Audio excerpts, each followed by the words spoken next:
ചെയ്തുകൊണ്ടിരിക്കുന്ന ദ്രോഹത്തിന്റെ ആഴമറിയും. ഇത് പറയാനല്ലേ ഞങ്ങൾ ഇവിടെ നിൽക്കുന്നത്? ഇത് പറയാനല്ലേ ഞങ്ങൾ മുസ്ലിം ലീഗ് എന്ന പേര് വെച്ചത്? ഇത് പറയാനല്ലേ ഞങ്ങൾ പച്ചക്കൊടിയും പിടിച്ച് നടക്കുന്നത്? ഇത് പറയാനല്ലേ ഖായിദമില്ലത്ത് മുഹമ്മദ് ഇസ്മായിൽ സാഹിബ് അഭിമാനത്തോടെ ജീവിക്കണമെന്ന് പറഞ്ഞ് ഞങ്ങൾക്കൊരു പതാക തന്നേൽപ്പിച്ചു പോയത് അല്ലേ? ഞാൻ ചോദിക്കട്ടെ നിങ്ങളോട്, കഴിഞ്ഞ 9 കൊല്ലമായി കേരളത്തിലെ മുസ്ലിം സമുദായത്തിന് നിങ്ങൾ മനഃപൂർവ്വം നഷ്ടപ്പെടുത്തിയ നഷ്ടങ്ങളുടെ കണക്കൊന്ന് പറഞ്ഞേ പിണറായി വിജയ. നിങ്ങളെ പ്രകോപിപ്പിച്ചത് അതാണെന്ന് എനിക്കറിയാം. ആ ചോദിച്ചതാണ്. കാലിക്കറ്റ് യൂണിവേഴ്സിറ്റിയിൽ മാത്രം നിങ്ങൾ തിരുകി കയറ്റി നഷ്ടപ്പെടുത്തിയ മുസ്ലിം സംവരണത്തിന്റെ കണക്ക് പറയാൻ പറ്റുമോ? സാമ്പത്തിക സംവരണവാദിയായിരുന്നില്ലേ എം ശങ്കരൻ നമ്പൂതിരിപ്പാട്? ആയിരുന്നില്ലേ ഈ നാട്ടിലെ ഈഴവന്, ഈ നാട്ടിലെ ദളിതന് സാമ്പത്തിക സംവരണവാദം ഉന്നയിച്ച കമ്മ്യൂണിസ്റ്റ് പാർട്ടി? എന്നാൽ അത് നടപ്പിലാക്കിയത് ഏറ്റവും കൂടുതൽ പിണറായി വിജയന്റെ ഈ കാലത്താണ്. നിങ്ങൾ തയ്യാറുണ്ടെങ്കിൽ ഞാൻ എക്സ്പെർട്ടുകളെ കൊണ്ടുവരാം. കേരളത്തിലെ യൂണിവേഴ്സിറ്റികളിൽ നിങ്ങൾ SFI-കാരനെ നിങ്ങളുടെ തിരുകിക്കയറ്റി തകർത്ത സംവരണം ഒരു ഭാഗത്ത്, മറുഭാഗത്തോ സംവരണത്തെ പൂർണ്ണമായി അട്ടിമറിച്ചു തകർത്തിയ സംവരണം വേറെ ഒരു ഭാഗത്ത്. എന്തുമാത്രം വലിയ തകർച്ചയാണ് നിങ്ങൾ ഈ രാജ്യത്തുണ്ടാക്കിയത് എന്ന് നിങ്ങൾ എപ്പോഴെങ്കിലും ആലോചിക്കുന്നുണ്ടോ? ഇത് തിരിച്ചു പിടിച്ചു കൊടുക്കണ്ടേ? ഞാൻ ചോദിക്കുന്നത്, ഈ മലപ്പുറം എന്ന് പറയുന്ന ജില്ലയോട് നിങ്ങൾ കാണിക്കുന്ന അവഗണനയുടെ കണക്ക് ഞാൻ പറഞ്ഞു. താലൂക്കുകളുടെ, മണ്ഡലങ്ങളുടെ, വില്ലേജ് ഓഫീസുകളുടെ. നിങ്ങൾ മനസ്സിലാക്കണം, ഈ മലപ്പുറത്തിന്റെ പകുതിയോളം ജനസംഖ്യയില്ലാത്ത ഒരു ജില്ലയിൽ അവിടുത്തെ വില്ലേജ് ഓഫീസുകൾ 250, 300 ആകുമ്പോ ഈ മലപ്പുറം ജില്ലയിൽ അത് 100 ചില്ലാനമാകുന്നതിന്റെ കണക്കെന്താണ്? എന്താ അതിന്റെ കണക്ക്? നിങ്ങൾ നിരന്തരമായി ഇവർക്ക് ഇവിടെ ഈ കഴിഞ്ഞ 9 കൊല്ലം എത്ര കോഴ്സുകൾ ഇവിടെ? ഞാൻ ചോദിക്കുന്നത്, ഈ സമുദായത്തിന് നിങ്ങൾ വളരെ പ്ലാൻ ചെയ്ത് നിങ്ങൾ കൊടുക്കുന്ന ഈ ആനുകൂല്യങ്ങളിൽ മയങ്ങുന്ന കുറെ ആളുകളെ വെച്ച് സമുദായത്തിന് മുഴുവൻ വില പറഞ്ഞു. നിങ്ങൾ കഴിഞ്ഞ 9 കൊല്ലം പലരെ നിങ്ങൾ മയക്കി കടത്തി. മുഖ്യമന്ത്രി ഒന്ന് വിളിക്കുമ്പോഴേക്കും തരളിതമായി പോകുന്ന ചില നേതൃത്വത്തെ നിങ്ങൾ അങ്ങ് കയ്യിലിട്ട് അമ്മാനമാടി കൊണ്ടു നടന്നു. പക്ഷെ ഒരു കാര്യം നിങ്ങൾ മനസ്സിലാക്കിക്കോ, ആരൊക്കെ തരളിതമായി പോയാലും, ആരൊക്കെ രോമാഞ്ചം പിടിച്ച് വികാര വിജൃംഭിതമായാലും, സമുദായത്തിന് തലമുടിനാരിയുടെ അവകാശം നഷ്ടപ്പെട്ടു പോയാൽ അത് തിരിച്ചു പിടിക്കാൻ CHന്റെ മക്കൾ, വാഫക്കി തങ്ങളുടെ മക്കൾ, പൂക്കോയ തങ്ങളുടെ മക്കൾ, ഖായിദമില്ലത്തിന്റെ മക്കൾ ജാഗ്രതയോടെ ഇവിടെ ഉണ്ടാകും. അതിന് നിങ്ങൾ വർഗീയമെന്ന് വിളിച്ചാൽ, നിങ്ങൾ KM ഷാജിയെയും ലീഗിനെയും മാത്രം വർഗീയമെന്ന് പറഞ്ഞാൽ മതിയാവില്ല. മന്നത്ത് പത്മനാഭനെ വിളിക്കേണ്ടി വരും, മഹാനായ ഗുരുദേവനെ വിളിക്കേണ്ടി വരും, നിങ്ങൾ അയ്യങ്കാളിയെ വിളിക്കേണ്ടി വരും. ഞാനിന്ന് പറയുമ്പോൾ ചോദിച്ചു, പാർലമെന്റിൽ കഴിഞ്ഞ 2024 ജൂലൈയിൽ രാഹുൽ ഗാന്ധിയുടെ ഒരു ചോദ്യമുണ്ട്. ഹൽവ സെഷൻ പാർലമെന്റിൽ ഉണ്ടാകും, പ്രീ ബജറ്റ് വേളയിലാണത്. ആ സമയത്ത് രാഹുൽ ഗാന്ധി ചോദിക്കുന്നുണ്ട്, ഇങ്ങനെ നോക്കിയിട്ട് എവിടെയാണ് ഈ രാജ്യത്തിന്റെ 90%? എവിടെ? അവരെവിടെയാണ്? അവരെ കാണില്ലല്ലോ. 90% വരുന്ന SC ST മുസ്ലിങ്ങൾ, പിന്നോക്ക വർഗങ്ങൾ അവരെവിടെയാണ്? ഇവിടെ 2% പോലുമില്ല. 2 പേരുണ്ടായിരുന്നു ഇവിടെ, ഫോട്ടോയിൽ അവരില്ല. രാഹുൽ ഗാന്ധി വർഗീയവാദിയാ? രാഹുൽ ഗാന്ധി ഈ രാജ്യത്തിലെ പിന്നോക്ക വർഗങ്ങൾക്ക് വേണ്ടി സംസാരിച്ചവൻ വർഗീയവാദിയാ ആണോ? എം ശങ്കരൻ നമ്പൂതിരിപ്പാടിന്റെ ഭാഷയിലാവാം. ഞങ്ങൾക്ക് ഈ രാജ്യത്തിലെ പിന്നോക്ക വർഗങ്ങളുടെ അവകാശങ്ങൾക്ക് വേണ്ടി നിൽക്കുന്നത് മറ്റൊരു വിഭാഗത്തെയും വേദനിപ്പിച്ചുകൊണ്ടല്ല, ഏതെങ്കിലും ഒരു മുസ്ലിം ലീഗ് നേതാവിന്റെ. ഞാൻ ചോദിക്കട്ടെ, ഞാൻ മുസ്ലിം യൂത്ത് ലീഗിന്റെ, ഇത് നൗഷാദ് ഉണ്ടായിരുന്നല്ലോ, മുസ്ലിം യൂത്ത് ലീഗിന്റെ സംസ്ഥാന സെക്രട്ടറിയും പ്രസിഡന്റും ഒക്കെ ആയിരിക്കുമ്പോ അന്ന് സാദിഖ് അലി ശിഹാബ് തങ്ങൾ യൂത്ത് ലീഗിന്റെ പ്രസിഡന്റാണ്. ഞങ്ങൾ ആ സമയത്ത് ഞങ്ങൾ സമരം നയിക്കുമ്പോൾ ഒരു നിർണായകമായ ഘട്ടത്തിലാണ് ഞാൻ തെരഞ്ഞെടുപ്പിൽ മത്സരിക്കാൻ കണ്ണൂരിലേക്ക് പോകുന്നത്. യൂത്ത് ലീഗിന്റെ സംസ്ഥാന പ്രസിഡന്റാണ്. പലയിടത്തും യൂത്ത് ലീഗിന്റെ പ്രവർത്തകന്മാർ ഭീകരമായ പോരാട്ടങ്ങൾ അല്ലെങ്കിൽ ശാരീരിക ആക്രമണങ്ങൾ ഏറ്റുവാങ്ങുകയാണ്. ഇപ്പോഴും എനിക്ക് ഓർമ്മയുണ്ട്, അങ്ങ് മാഹിയുടെ അടുത്ത് കാസിംക പള്ളിയിലേക്ക് രാവിലെ പോവുകയാണ്. കാസിംകയെ പള്ളിക്ക് പോകുന്ന വഴിയിൽ തടഞ്ഞു നിർത്തി കാലിന്റെ ചിരട്ട അടിച്ചു പൊട്ടിച്ചു ഈ സമുദായത്തിൽപ്പെട്ട ചില വർഗീയ ഭീകരവാദികൾ. അത്രമേൽ അതിക്രമങ്ങൾ. അൻവറാജി ആക്രമിച്ചു. ഞങ്ങളുടെ വടകര മണ്ഡലം മുസ്ലിം യൂത്ത് ലീഗിന്റെ ഭാരവാഹിയായിരുന്ന ജാഫറിനെ ആക്രമിച്ചു, കൊല്ലാതെ തലമുടിനാരുടെ രക്ഷപ്പെട്ടു. അതിക്രമങ്ങൾ ഈ മഞ്ചേരിയിൽ എത്ര, ഏതെല്ലാം തരത്തിൽ ആ അതിക്രമങ്ങൾ ഏറ്റുവാങ്ങുന്ന സമയത്ത് ഞാൻ മത്സരിക്കുന്നത് കൊണ്ട് ഞാൻ ഹൈദരലി തങ്ങളോട് പെർമിഷൻ എടുത്തു. ഞാൻ മത്സരിക്കുന്നത് കണ്ണൂരാണ്. എനിക്ക് അവിടെ പറയേണ്ടി വന്നു. ഞാൻ പറഞ്ഞു, നിങ്ങളുടെ ഒരൊറ്റ തീവ്രവാദികളുടെയും വോട്ടില്ലാതെ ഞങ്ങൾ മത്സരിക്കുമെന്ന്. മത്സരിച്ചു. ഞാൻ ചോദിക്കട്ടെ CPM-കാരോട്, ഞങ്ങള് ഏറ്റവും വലിയ പോരാട്ടം നടത്തിയത് ഈ സമുദായത്തിനകത്തു നിന്ന് വന്ന തീവ്രവാദികൾക്കെതിരെയാണ്. കാരണം ഞങ്ങൾക്ക് ഞങ്ങളുടെ അകം ശുദ്ധീകരിക്കാതെ പുറത്ത് സംസാരിക്കുന്നതിൽ അഭംഗിയുണ്ട്, അത് ശരിയല്ല എന്ന് വിശ്വാസമുള്ളവരായിരുന്നു. ഞങ്ങൾ പോരാട്ടം നടത്തിയിട്ടുണ്ട്. ഞങ്ങൾക്കെതിരെ പോരാട്ടങ്ങൾ ഉണ്ടായിട്ടുണ്ട്. ഞങ്ങൾക്കെതിരെയാണ് PDP വന്നത്, ഞങ്ങൾക്കെതിരെയാണ് INL വന്നത്. ഞങ്ങൾക്കെതിരായി അന്ന് മുതൽ ഇന്ന് വരെ ഐഡിയോളജിക്കലായി മുസ്ലിം ലീഗിന്റെ വിരുദ്ധ പക്ഷത്ത് നിൽക്കുന്ന രാഷ്ട്രീയ ഐഡിയോളജി ജമാഅത്തെ ഇസ്ലാമിയാണ്. ഞങ്ങൾക്കെതിരെയാണ് SDPI വന്നത്. ഞങ്ങൾക്കെതിരെ വരാത്ത ഏത് സംഘടന, ആരൊക്കെ, എന്തിന് ഞങ്ങൾ ഈ രാജ്യത്ത് പറയുന്നത് മതേതരത്വമാണ്, മതസൗഹാർദ്ദം പറയരുത് എന്ന് പറഞ്ഞിട്ട് ഞങ്ങളിൽ ഏതെങ്കിലും ഒരു നേതാവ് എന്ന് ഞാൻ ചോദിക്കുന്നില്ല, നേതാവ് പറയില്ല. സാധാരണ ഒരു ശാഖാ കമ്മിറ്റിയുടെ ഒരു പ്രവർത്തകൻ അവന്റെ ശാഖാ മീറ്റിങ്ങിനകത്ത് വർഗീയമായി സംസാരിച്ചതിന്റെ ഒരു ചെറിയ റെക്കോർഡ് നിങ്ങൾക്ക് ആർക്കെങ്കിലും എടുത്ത് കാണിക്കാൻ പറ്റുമോ? ഞാൻ ചോദിക്കട്ടെ, RSS എത്ര കാലമായി പ്രവർത്തിക്കുന്നു ഇവിടെ? എന്തെല്ലാം പ്രയോഗങ്ങൾ നടത്തി.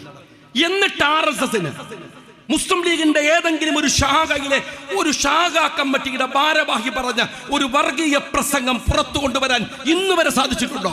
എന്തേ സാധിക്കാത്തത്? ഞങ്ങളുടെ രാഷ്ട്രീയ ഐഡിയോളജി അതല്ല, മനുഷ്യരെ തമ്മിൽ തല്ലിക്കാനുള്ളതല്ല, അവർക്ക് വേണ്ടി സൗഹൃദത്തോടെ നന്മയോടെ കൂടെ നിൽക്കാനുള്ളതാണ്. ഒരു മുസ്ലിമിന് ഒരു സമുദായം എന്ന നിലക്ക് അവന്റെ അവകാശങ്ങൾ വേണമെന്ന് പറയുന്ന പോലെ തന്നെ അവൻ ഈ രാഷ്ട്രത്തിന് വേണ്ടി കൂടെ അതിന്റെ നിർമ്മാണത്തിൽ പങ്കാളിയാവേണ്ടവനാണ് എന്ന് പഠിപ്പിച്ചത് ജീവിതം കൊണ്ട് ഖായിദ മില്ലത്ത് മുഹമ്മദ് ഇസ്മായിൽ സാഹിബാണ്. സ്വന്തം മകനെ ഇന്ത്യയുടെ പട്ടാളത്തിലേക്ക് പറഞ്ഞുവിടാൻ ഇന്ദിരാഗാന്ധിക്ക് കത്തെഴുതി കൊടുത്ത മനുഷ്യന്റെ പേരാണ് ഖായിദ മില്ലത്ത് മുഹമ്മദ് ഇസ്മായിൽ സാഹിബ് എന്ന്, ലീഗിന്റെ നേതാവെന്ന്. അറിയോ നിങ്ങൾക്ക്?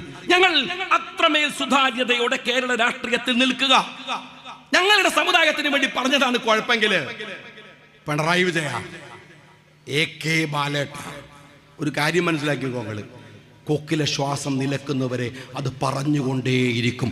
നിന്നെപ്പോ AK ബാലൻ പിന്നെ എന്താന്ന് വെച്ചാൽ, ബാലേട്ടൻ്റെ ഒരു കുഴപ്പം എന്താ വെച്ചാൽ അദ്ദേഹം മറ്റ് CPM-കാരെ പോലെ ഒരു അപകടം പിടിച്ച ആളൊന്നുമില്ല. അത്രയൊന്നും ഈ ദുഷ്ടത കുറവാണെങ്കിലും വിവരക്കേട് കൂടുതലുള്ള ഒരാളാണ്.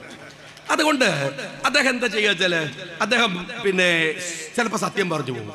അദ്ദേഹം ഇന്നലെ എനിക്കെതിരെ ആഞ്ഞടിക്കുമ്പോൾ പറയാണ് 9 കൊല്ലം കൊണ്ട് മുസ്ലിം സമുദായത്തിന് നഷ്ടപ്പെട്ടത് ഭരണം കിട്ടിയാൽ തിരിച്ചു പിടിക്കുമെന്ന്. എന്റെ ബാലേട്ട, മുസ്ലിം സമുദായത്തിന് നഷ്ടപ്പെട്ടത് മാത്രമല്ല, കേരളത്തിന്റെ ഖജനാവിൽ നിന്ന് മുഖ്യമന്ത്രി അടക്കം അടിച്ചു മാറ്റി കൊണ്ടുപോയത് തിരിച്ചു പിടിക്കണം എന്നെ ഞങ്ങൾ പറയണത്. അതിന് കോംപ്രമൈസ് ഒന്നും പറ്റൂല, അതിനൊരു കോംപ്രമൈസും ഇല്ല. തിരിച്ചു കൊണ്ടുപോയി വെക്കണം. കേരളത്തിന്റെ ആരോഗ്യ മേഖലയിൽ, വിദ്യാഭ്യാസ മേഖലയിലൊക്കെ നഷ്ടപ്പെടുത്തിയത് തിരിച്ചു പിടിച്ചു കൊടുക്കാൻ തന്നെയാണ് ഞങ്ങള് രാഷ്ട്രീയമായി സംഘടിക്കുന്നു എന്ന് പറയുന്നത്. അത് മുസ്ലിം ലീഗിന്റെ വഴിയാണ്, രാഷ്ട്രീയമായ വഴിയാണ്. ആ വഴിയിലാണ് ഇന്ത്യയുടെ ജനാധിപത്യവും ഉള്ളത്. അതുകൊണ്ട് ഞാൻ ഒരൊറ്റ കാര്യം CPM-കാരോട് ചോദിക്കുന്നത്, നിങ്ങളിപ്പോ ഈ ഭൂരിപക്ഷ പ്രീണനത്തിന്റെ വലിയ തിരക്കിലാണ് നിങ്ങളെന്ന് ഞങ്ങൾക്ക് നന്നായിട്ട് അറിയാം, വളരെ കൃത്യമായിട്ട് ഞങ്ങൾക്കറിയാം. അതുകൊണ്ട് അതിന്റെ മറവില് ഭൂരിപക്ഷ പ്രീണനം, ഇപ്പൊ CPM പറയുന്ന ഒരു കാര്യപ്പെട്ട ന്യായം എന്താ അറിയോ? ഞാൻ അത് പറഞ്ഞു. എന്താ ന്യായം എന്നറിയോ? ഞങ്ങള് BJP-യിലേക്ക് ഹിന്ദുക്കൾ പോവാതിരിക്കാൻ ഞങ്ങള് CPM പ്രവർത്തിക്കുന്നു എന്നാണ്. ഇവിടുത്തെ ഹിന്ദുക്കള് BJP-യിലേക്ക് പോവുകയാണെങ്കിൽ എൻ്റെ CPM-കാരാ അവരൊക്കെ വളരെ മോശക്കാരാണ് എന്നല്ലേ ഞങ്ങൾ പറയുന്നത്? ഞങ്ങൾക്ക് ആ വിശ്വാസമില്ല. ഇനി മറ്റൊരു കാര്യം ഞാൻ ചോദിക്കട്ടെ, BJP-യിലേക്ക് ഇവിടുത്തെ ഹിന്ദുക്കൾ പോകാതിരിക്കാനാണ് ഞങ്ങൾ പണിയെടുക്കണമെന്ന് പറഞ്ഞ സഖാക്കളോട് പറയട്ടെ, അതിന് നിങ്ങൾ വേറൊരു BJP ഉണ്ടാക്കുക വേണ്ടത്? അതാണോ ചെയ്യേണ്ടത്? അതാണോ നിങ്ങളുടെ CPM എന്ന് പറയുന്ന പാർട്ടിയുടെ നിലപാട്? BJP-യേക്കാൾ വലിയ വർഗീയത പറയുക, BJP-യേക്കാൾ വലിയ ന്യൂനപക്ഷ അതിക്രമങ്ങൾ നടത്തുക, BJP-ക്കെതിരെ അതിന് ഏറ്റവും വലിയ ആക്രമണങ്ങൾ നടത്തുക, ഇതാണോ നിങ്ങൾ ചെയ്യേണ്ടത്? അങ്ങനെ ചെയ്യുന്നു എന്ന് പറയുന്നത് ന്യായമാണോ? എനിക്ക് രസമുള്ള ഒരു കാര്യം അതല്ല. CPM-ന്റെ ചൊറി നമുക്ക് മനസ്സിലാവും. അവരുടെ ഒരു കാര്യം, അവർക്ക് മുസ്ലിം ലീഗിനെ കിട്ടില്ല എന്ന ഏകദേശം ബോധ്യം അവർക്ക് വന്നിട്ടുണ്ട്.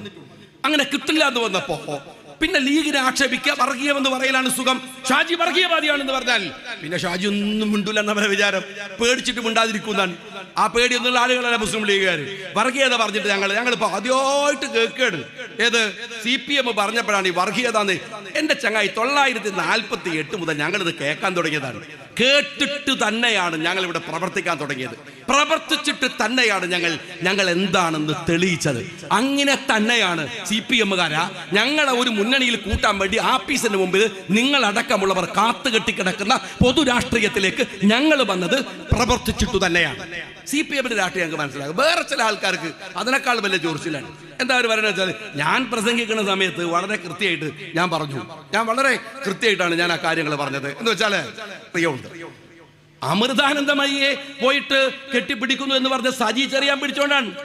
അമൃതാനന്ദമയിയുടെ രാഷ്ട്രീയത്തെ സ്വീകരിക്കുന്ന അല്ലെങ്കിൽ വിശ്വാസത്തെ സ്വീകരിക്കുന്ന എത്ര പേര് ഇവിടെ ഉണ്ട്? അവരൊക്കെ നന്നാക്കല ലീഗിന്റെ പണി. അവരോട് നിങ്ങൾ പോകരുതെന്ന് പറയല ലീഗിന്റെ പണി. അവരെ വിമർശിക്കലാണോ ലീഗിന്റെ പണി? അതല്ലല്ലോ. ആ വിശ്വാസം അവിടെ ഉണ്ട്, ആയിക്കോട്ടെ. എന്റെ പ്രശ്നം അതല്ല. ഈ സജി ചെറിയാൻ എന്ന് പറയുന്ന DYFIയുടെ നേതാവായിരുന്നു ഒരു 20 വർഷം മുമ്പ്. അന്ന് DYFI കേരളത്തിൽ വിളിച്ച മുദ്രാവാക്യം അന്ധവിശ്വാസത്തിനും അനാചാരത്തിനും ആൾ ദൈവത്തിനുമെതിരെ എന്നാണ്. ആ ക്യാമ്പയിൻ നയിച്ച കക്ഷിയാണ്. എന്നിട്ട് ആൾ ദൈവങ്ങൾ എന്ന് പറഞ്ഞിട്ട് ആളുകളുടെ വീട്ടിലേക്ക് പോയിട്ട് നാട്ടിൽ കുഴപ്പവും പ്രശ്നങ്ങളും ഉണ്ടാക്കിയപ്പോ UDF ഗവൺമെന്റ് അങ്ങനെ മനുഷ്യരെ ഉപദ്രവിക്കാൻ പാടില്ല എന്ന് തീരുമാനിച്ചു. ഒരുപടി DYFIക്കാർക്ക് പരിക്ക് പറ്റി. DYFIക്കാരൻ പ്രസംഗം കേൾക്കുന്നുണ്ടെങ്കിൽ പതുക്കെ ഒന്ന് ബാക്കിൽ തപ്പി വെക്കാൻ മതി. പണ്ടത്തെ അടിയുടെ മുട ഇപ്പോഴും കിടക്കുന്നുണ്ടാവും. ഈ സജി ചെറിയാനും അടി കിട്ടിയിട്ടുണ്ട്. ആ സജി ചെറിയാൻ ഏത് ആൾ ദൈവത്തിനെതിരെ സമരം നടത്തി അടി കിട്ടിയ സജി ചെറിയാൻ അമൃതാനന്ദമയെ കെട്ടിപ്പിടിക്കാൻ പോകുമ്പോ ഞാൻ പറഞ്ഞാൽ അറിയോ, അമ്മേ സൂക്ഷിക്കണം, കള്ളനാണ് ഇവൻ, നിങ്ങൾക്കെതിരെ പ്രസംഗിച്ചോണ്ടാണ്. ഇപ്പോഴും ഉള്ളിൽ നേരുള്ളവനല്ല. ഇപ്പോഴും അവന്റെ മനസ്സിനകത്ത് സത്യല്ല, നിങ്ങളോടുള്ള സ്നേഹമല്ല, മറിച്ച് വോട്ടാണ്. അതുകൊണ്ട് സൂക്ഷിക്കണം എന്നാണ്. രണ്ടാമത് ഞാൻ പറഞ്ഞു, അമൃതാനന്ദമയെ കെട്ടിപ്പിടിക്കുമ്പോഴും നിങ്ങൾ യാറത്തിൽ പോയി മുണ്ടിട്ടാലും ആര്, ഞാൻ പറയുന്നത് സജി ചെറിയാനെ കുറിച്ചാണ്. അതിങ്ങനെ പറഞ്ഞു വന്നപ്പോൾ ഞാൻ അങ്ങനെ പറഞ്ഞു, കേരളത്തിലെ വലിയ മാറ്റങ്ങൾ ഉണ്ടാക്കിയിട്ടുള്ള ഒരുപാട് ആളുകളെ കുറിച്ച് പറഞ്ഞു. നിങ്ങൾ ആലോചിച്ച് നോക്ക്, ഈ ഒരു 10-20 കൊല്ലത്തിനിടയിൽ ഒരു സ്റ്റാഗ്നേഷൻ കേരളത്തിലെ മുസ്ലിം ഉമ്മത്തിനകത്ത് വരുത്താതെ ഈ കാലഘട്ടം സമുദായത്തിനകത്ത് വലിയ പിളർപ്പുകൾ ഉണ്ടായ കാലഘട്ടമാണ്. വലിയ പിളർപ്പുകൾ എല്ലാ വലിയ നവോത്ഥാന പ്രസ്ഥാനങ്ങൾക്കകത്ത് പോലും, വലിയ സാമുദായിക പ്രസ്ഥാനങ്ങൾക്കകത്ത് പോലും വലിയ തർക്കങ്ങളും പ്രശ്നങ്ങളും ഒക്കെ ഉണ്ടായി. ഒരു സ്റ്റാഗ്നേഷൻ ഈ പിളർപ്പ് കൊണ്ട് സമുദായത്തിന് ഉണ്ടായില്ല എന്നൊന്നും പറയാൻ ഞാനാണല്ല. ആ പിളർപ്പുകൾ ഉണ്ടാക്കിയിട്ടുണ്ട്. ആ സമയത്തും വലിയ സൂക്ഷ്മതയോടെ ഈ സമുദായത്തെ അതിന്റെ മുന്നോട്ടുള്ള പ്രയാണത്തെ ഗൗരവത്തോടെ കരുതലോടെ കൊണ്ടുപോയ ഒരു വലിയ മനുഷ്യരുണ്ട്. അത് നമുക്കറിയാം, ദാറുൽ ഹുദയുടെ ആദരണീയനായ നേതാവ് ബഹാവുദ്ദീൻ ഉസ്താദാണ്. അദ്ദേഹത്തിന്റെ ഞാൻ ഒരിക്കൽ ഫിൻലൻഡിൽ പോയി, പലപ്പോഴും ഞാൻ പറഞ്ഞിട്ടുണ്ട്, ഞാൻ ഫിൻലൻഡിൽ പോയപ്പോൾ, ഫിൻലൻഡ് ഈ ലോകത്തിലെ തന്നെ വിദ്യാഭ്യാസ പ്രവർത്തനങ്ങളിൽ മികച്ചു നിൽക്കുന്ന ഒരു രാജ്യമാണ്.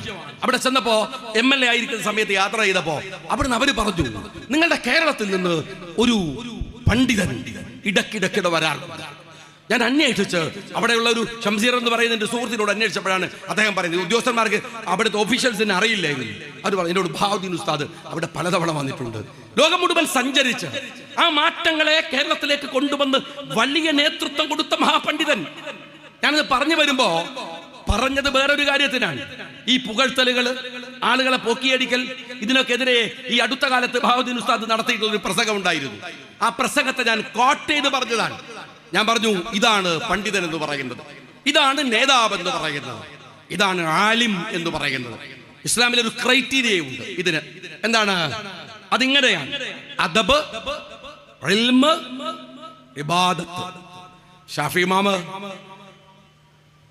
ഇൽമ് പഠിക്കാൻ വേണ്ടി മാലിക് റളിയല്ലാഹു അൻഹുവിന്റെ അടുത്തേക്ക് പോകുന്ന സമയത്ത് ഉമ്മ പറഞ്ഞു കൊടുക്കുന്നുണ്ട്, ഇൽമൊക്കെ പഠിച്ചു, നല്ല കാര്യമാണ്, പക്ഷെ ആദ്യം പഠിക്കേണ്ടത് അദബാണ്. ഉമർ റളിയല്ലാഹുവിന്റെ അടുക്കല് ഒരു സഹാബി പ്രവാചകന്റെ കൂടെ തന്നെ ഉണ്ടായിരുന്ന ഒരാൾ സംശയം തീർക്കാൻ വേണ്ടി ധൃതി കാണിക്കുന്ന സമയത്ത്, ഞാൻ വിശദീകരിക്കല്ല, ഉമർ റളിയല്ലാഹു പറയുന്നുണ്ട്, ആദ്യം അദബ് പഠിക്ക്, എന്നിട്ട് മതി ഇൽമെന്നാണ്. ഇതൊരു ക്രൈറ്റീരിയയാണ്. ഞാൻ ഇതിങ്ങനെ പറഞ്ഞിട്ട് ഉസ്താദിന്റെ കാര്യമൊക്കെ പറഞ്ഞു. പിന്നെ എനിക്ക് മനസ്സിലായത്, ഞാൻ ബഹാവുദ്ദീൻ ഉസ്താദിനെ കുറിച്ച് പറഞ്ഞ ഈ നന്മകളല്ല വേറെ ചിലർ കേട്ടത് സജി ചെറിയാനെ വിമർശിച്ചതാണ്. അത് അവർക്ക് ഇഷ്ടമായില്ല, അതിഷ്ടമായില്ല. അതിന് കയറിയിട്ട് എന്നെ കുറിച്ചുള്ള ആക്ഷേപമാണ്. ഒരൊറ്റ കാര്യം ഞാൻ പറയാം, ഞാൻ കേരളത്തിലെ മഹാഭൂരിപക്ഷം വരുന്ന ഇവിടുത്തെ മുസ്ലിം സമൂഹവും സുന്നി ആശയത്തിൽ നിൽക്കുന്നവരാണ്. സുന്നി എന്നതൊരു ആശയമാണ്. സംഘടനാപരമായിട്ട് കുറേ പ്രസ്ഥാനങ്ങൾ സുന്നി പ്രസ്ഥാനത്തിനകത്തുണ്ട്. അത് ഓരോരുത്തരുടെയും ഇഷ്ടത്തിനനുസരിച്ച് സ്വീകരിക്കുന്നതാണ്. ഞാൻ സുന്നി ആവണോ, ഞാൻ എന്താവണോ എന്ന് തീരുമാനിക്കേണ്ടത് ഞാനാണ്. അതിന് ഏതെങ്കിലും ഒരുത്തൻ്റെ സർട്ടിഫിക്കറ്റ് KM ഷാജിക്ക് വേണ്ടാന്ന് നിങ്ങൾ മനസ്സിലാക്കിയിരിക്കണം. നല്ല അത് പറഞ്ഞിട്ട് വോട്ട് പോയിക്കാളി എന്ന് പറഞ്ഞിട്ട് പേടിക്കണവരുണ്ടെങ്കിൽ ഓല പോയി പേടിപ്പിക്കണം. KM ഷാജിയെ അത് പറഞ്ഞിട്ട് പേടിപ്പിക്കാൻ വരരുത് എന്ന് ഞാൻ സ്നേഹപൂർവ്വം പറയാം. എനിക്കതിനെക്കുറിച്ച് യാതൊരു ഭയവുമില്ല. പറയാനുള്ളത് നേരുപോലെ പറയാൻ പഠിപ്പിച്ച നേതാക്കന്മാരുടെ ഒരു അനുയായിയായിട്ടാണ് മുസ്ലിം ലീഗിനകത്ത് ഞാൻ നിൽക്കുന്നത്. അങ്ങനെ നേര് പറയാതെ അനാവശ്യമായ ഡിപ്ലോമാറ്റിക് കോംപ്രമൈസുകൾ കൊണ്ട് നിൽക്കാൻ ഞങ്ങൾ കേരള രാഷ്ട്രീയത്തിൽ തീരുമാനിച്ചിട്ടില്ല. അങ്ങനെ നിൽക്കാൻ മുസ്ലിം ലീഗിന് പരിപാടിയില്ല. ഒരൊറ്റ കാര്യം കൂടെ ഞാൻ നിങ്ങളോട് പറയുന്നു. ഞാൻ നേരത്തെ പറഞ്ഞ പോലെ വിശ്വാസം എന്ന് പറയുന്നത് അതനുസരിച്ച് ജീവിക്കാനുള്ള അവകാശം നമുക്കെല്ലാവർക്കുമുണ്ട്. നിരീശ്വരവാദികൾക്ക് നിൽക്കാനും അവകാശമുണ്ട്. പക്ഷെ ഭരണകൂടം ഇവിടെ ഏതെങ്കിലും തരത്തിലുള്ള വോട്ടുകൾക്ക് വേണ്ടി അത്തരത്തിൽ വിനിയോഗിക്കാൻ, ന്യൂനപക്ഷങ്ങളെ ആക്രമിക്കാനും നിങ്ങൾ വന്നാൽ അതിനെതിരെ പ്രതിരോധിക്കാൻ ഞങ്ങൾക്ക് ബാധ്യതയുണ്ട്.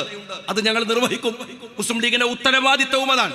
ഞാനിവിടെ നേരത്തെ ഉബൈദ് അദ്ദേഹത്തിന്റെ സ്വാഗത പ്രസംഗം മുതൽ, അദ്ദേഹത്തിന്റെ അധ്യക്ഷ പ്രസംഗം മുതൽ, സ്വാഗത പ്രസംഗം മുതൽ പറഞ്ഞൊരു കാര്യമുണ്ട്. പഞ്ചായത്ത് തെരഞ്ഞെടുപ്പ് വരികയാണ്.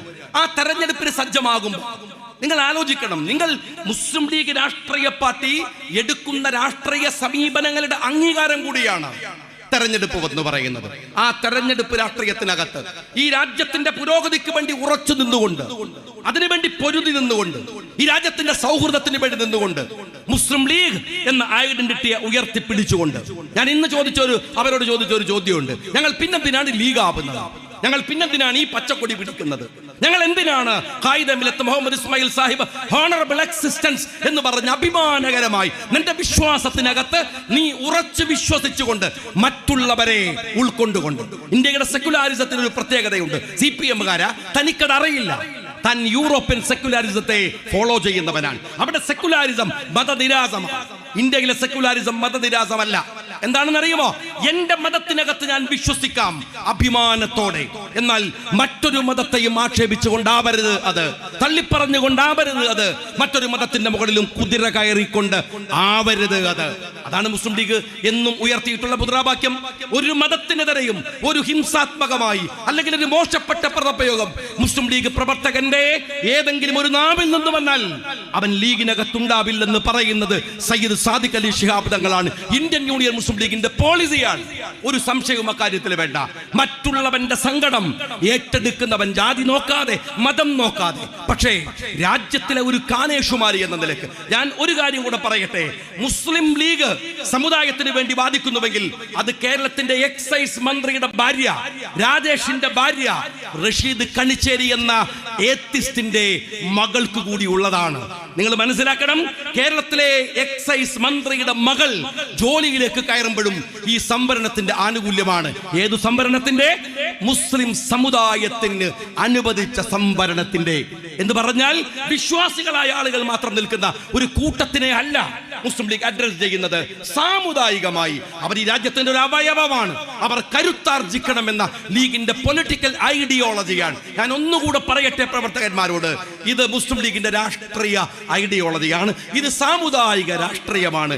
എന്നാൽ അതേപോലെ തന്നെ സ്വത്വബോധവും സ്വത്വ രാഷ്ട്രീയവും തമ്മിലുള്ള വ്യത്യാസം, പൊളിറ്റിക്കൽ ഇസ്ലാം എന്നതിനെ കുറിച്ചുള്ള വ്യത്യാസം കൃത്യമായ ബോധ്യത്തോടെ തന്നെ രാഷ്ട്രീയ നിലപാടുകൾ സ്വീകരിച്ച ഒരു പാർട്ടിയാണ് മുസ്ലിം ലീഗ് എന്ന് പറയുന്നത്. അതുകൊണ്ട് ലീഗ് രാഷ്ട്രീയ പാർട്ടിയുടെ ഐഡിയോളജിയെ അടുത്ത തലമുറയിലേക്ക് കൈമാറിക്കൊടുക്കാൻ നിങ്ങളുടെ ഈ ഓഫീസിൽ നിന്ന് സംവിധാനങ്ങൾ ഉണ്ടാവണം. അതിന് കഴിയണം. അഭിമാനത്തോടെ ജീവിക്കാൻ കഴിയുന്ന ഒരു സാമൂഹ്യ രാഷ്ട്രീയ സാഹചര്യത്തിന് നേതൃത്വം കൊടുക്കാൻ ആനക്കയം പഞ്ചായത്തിലെ ഭാരവാഹികൾക്ക്, നേതാക്കന്മാർക്ക് സാധിക്കട്ടെ. എല്ലാത്തിനെയും മറികടക്കാൻ കഴിയുന്ന മനോവൈകൃതത്താൽ കേരളം അനുദിനം വഷളായിക്കൊണ്ടിരിക്കുകയാണ്. പലപ്പോഴും കടുത്ത വർഗീയത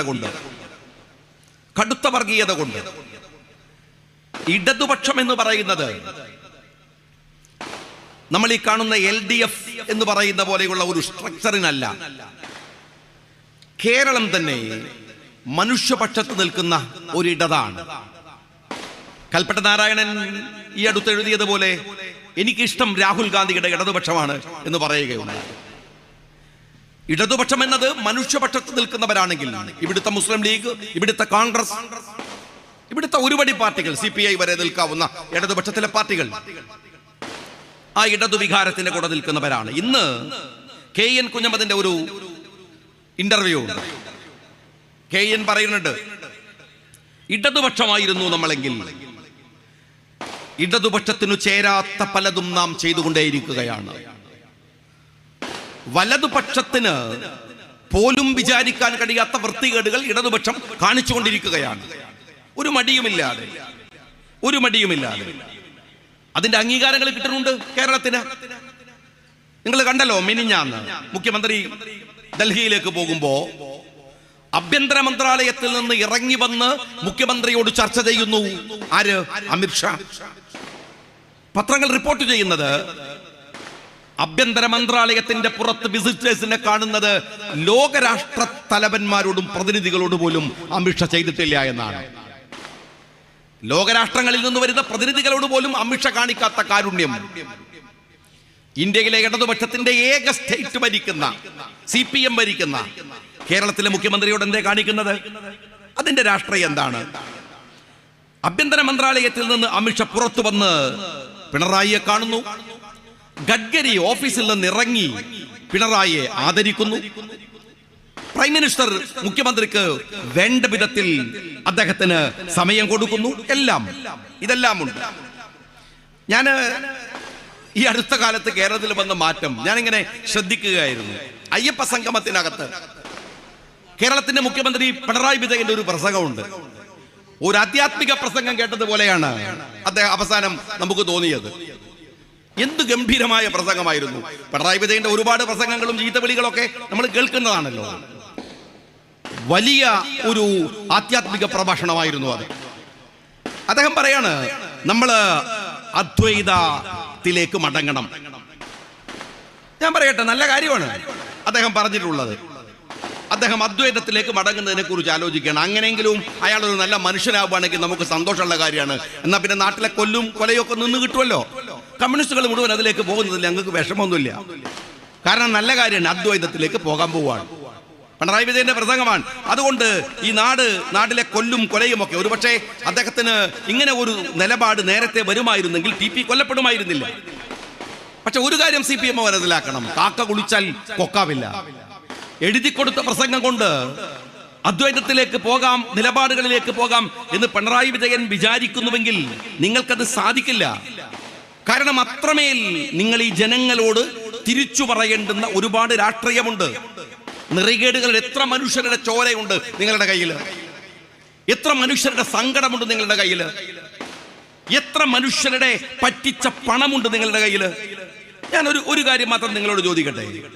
ഞാൻ ഈ അടുത്ത് ഇന്ന് പത്രസമ്മേളനം നടത്തുമ്പോൾ ഞാൻ പറഞ്ഞു, ഈ വിശ്വാസവും സമുദായവും തമ്മിലൊരു വ്യത്യാസമുണ്ട്. വിശ്വാസവും സമുദായവും തമ്മിൽ വ്യത്യാസമുണ്ട്. എന്താ വ്യത്യാസം എന്നറിയോ നിങ്ങൾ? ഇപ്പോ ഒറ്റ ഉദാഹരണം ഞാൻ പറയാം. ദേവസ്വം ബോർഡ് മന്ത്രിയാണ് വാസവൻ വിശ്വാസിയാണോ? അല്ല. പക്ഷെ വാസവനെ എന്തിനാണ് മന്ത്രിയാക്കിയത്? വാസവൻ ആ സമുദായക്കാരനായതുകൊണ്ട് അയാളെ മന്ത്രിയാക്കുന്നു എന്നത് സാമുദായികമായ ഒരു താല്പര്യമാണ്. അതിന്റെ ദുരന്ത ഫലം എന്താണെന്ന് നിങ്ങൾക്കറിയുമോ? അതിന്റെ ദുരന്ത ഫലം എന്താണെന്ന് അറിയണമെങ്കിൽ നിങ്ങൾ എന്താണ് ശബരിമലയിൽ സംഭവിച്ചുകൊണ്ടിരിക്കുന്നത് എന്ന് നിങ്ങൾ പരിശോധിച്ചാൽ മതി. ശബരിമലയിൽ സംഭവിച്ചത് ഏറ്റവും അവസാനം എന്താണ്? വാസവനൊരു പ്രശ്നമില്ല.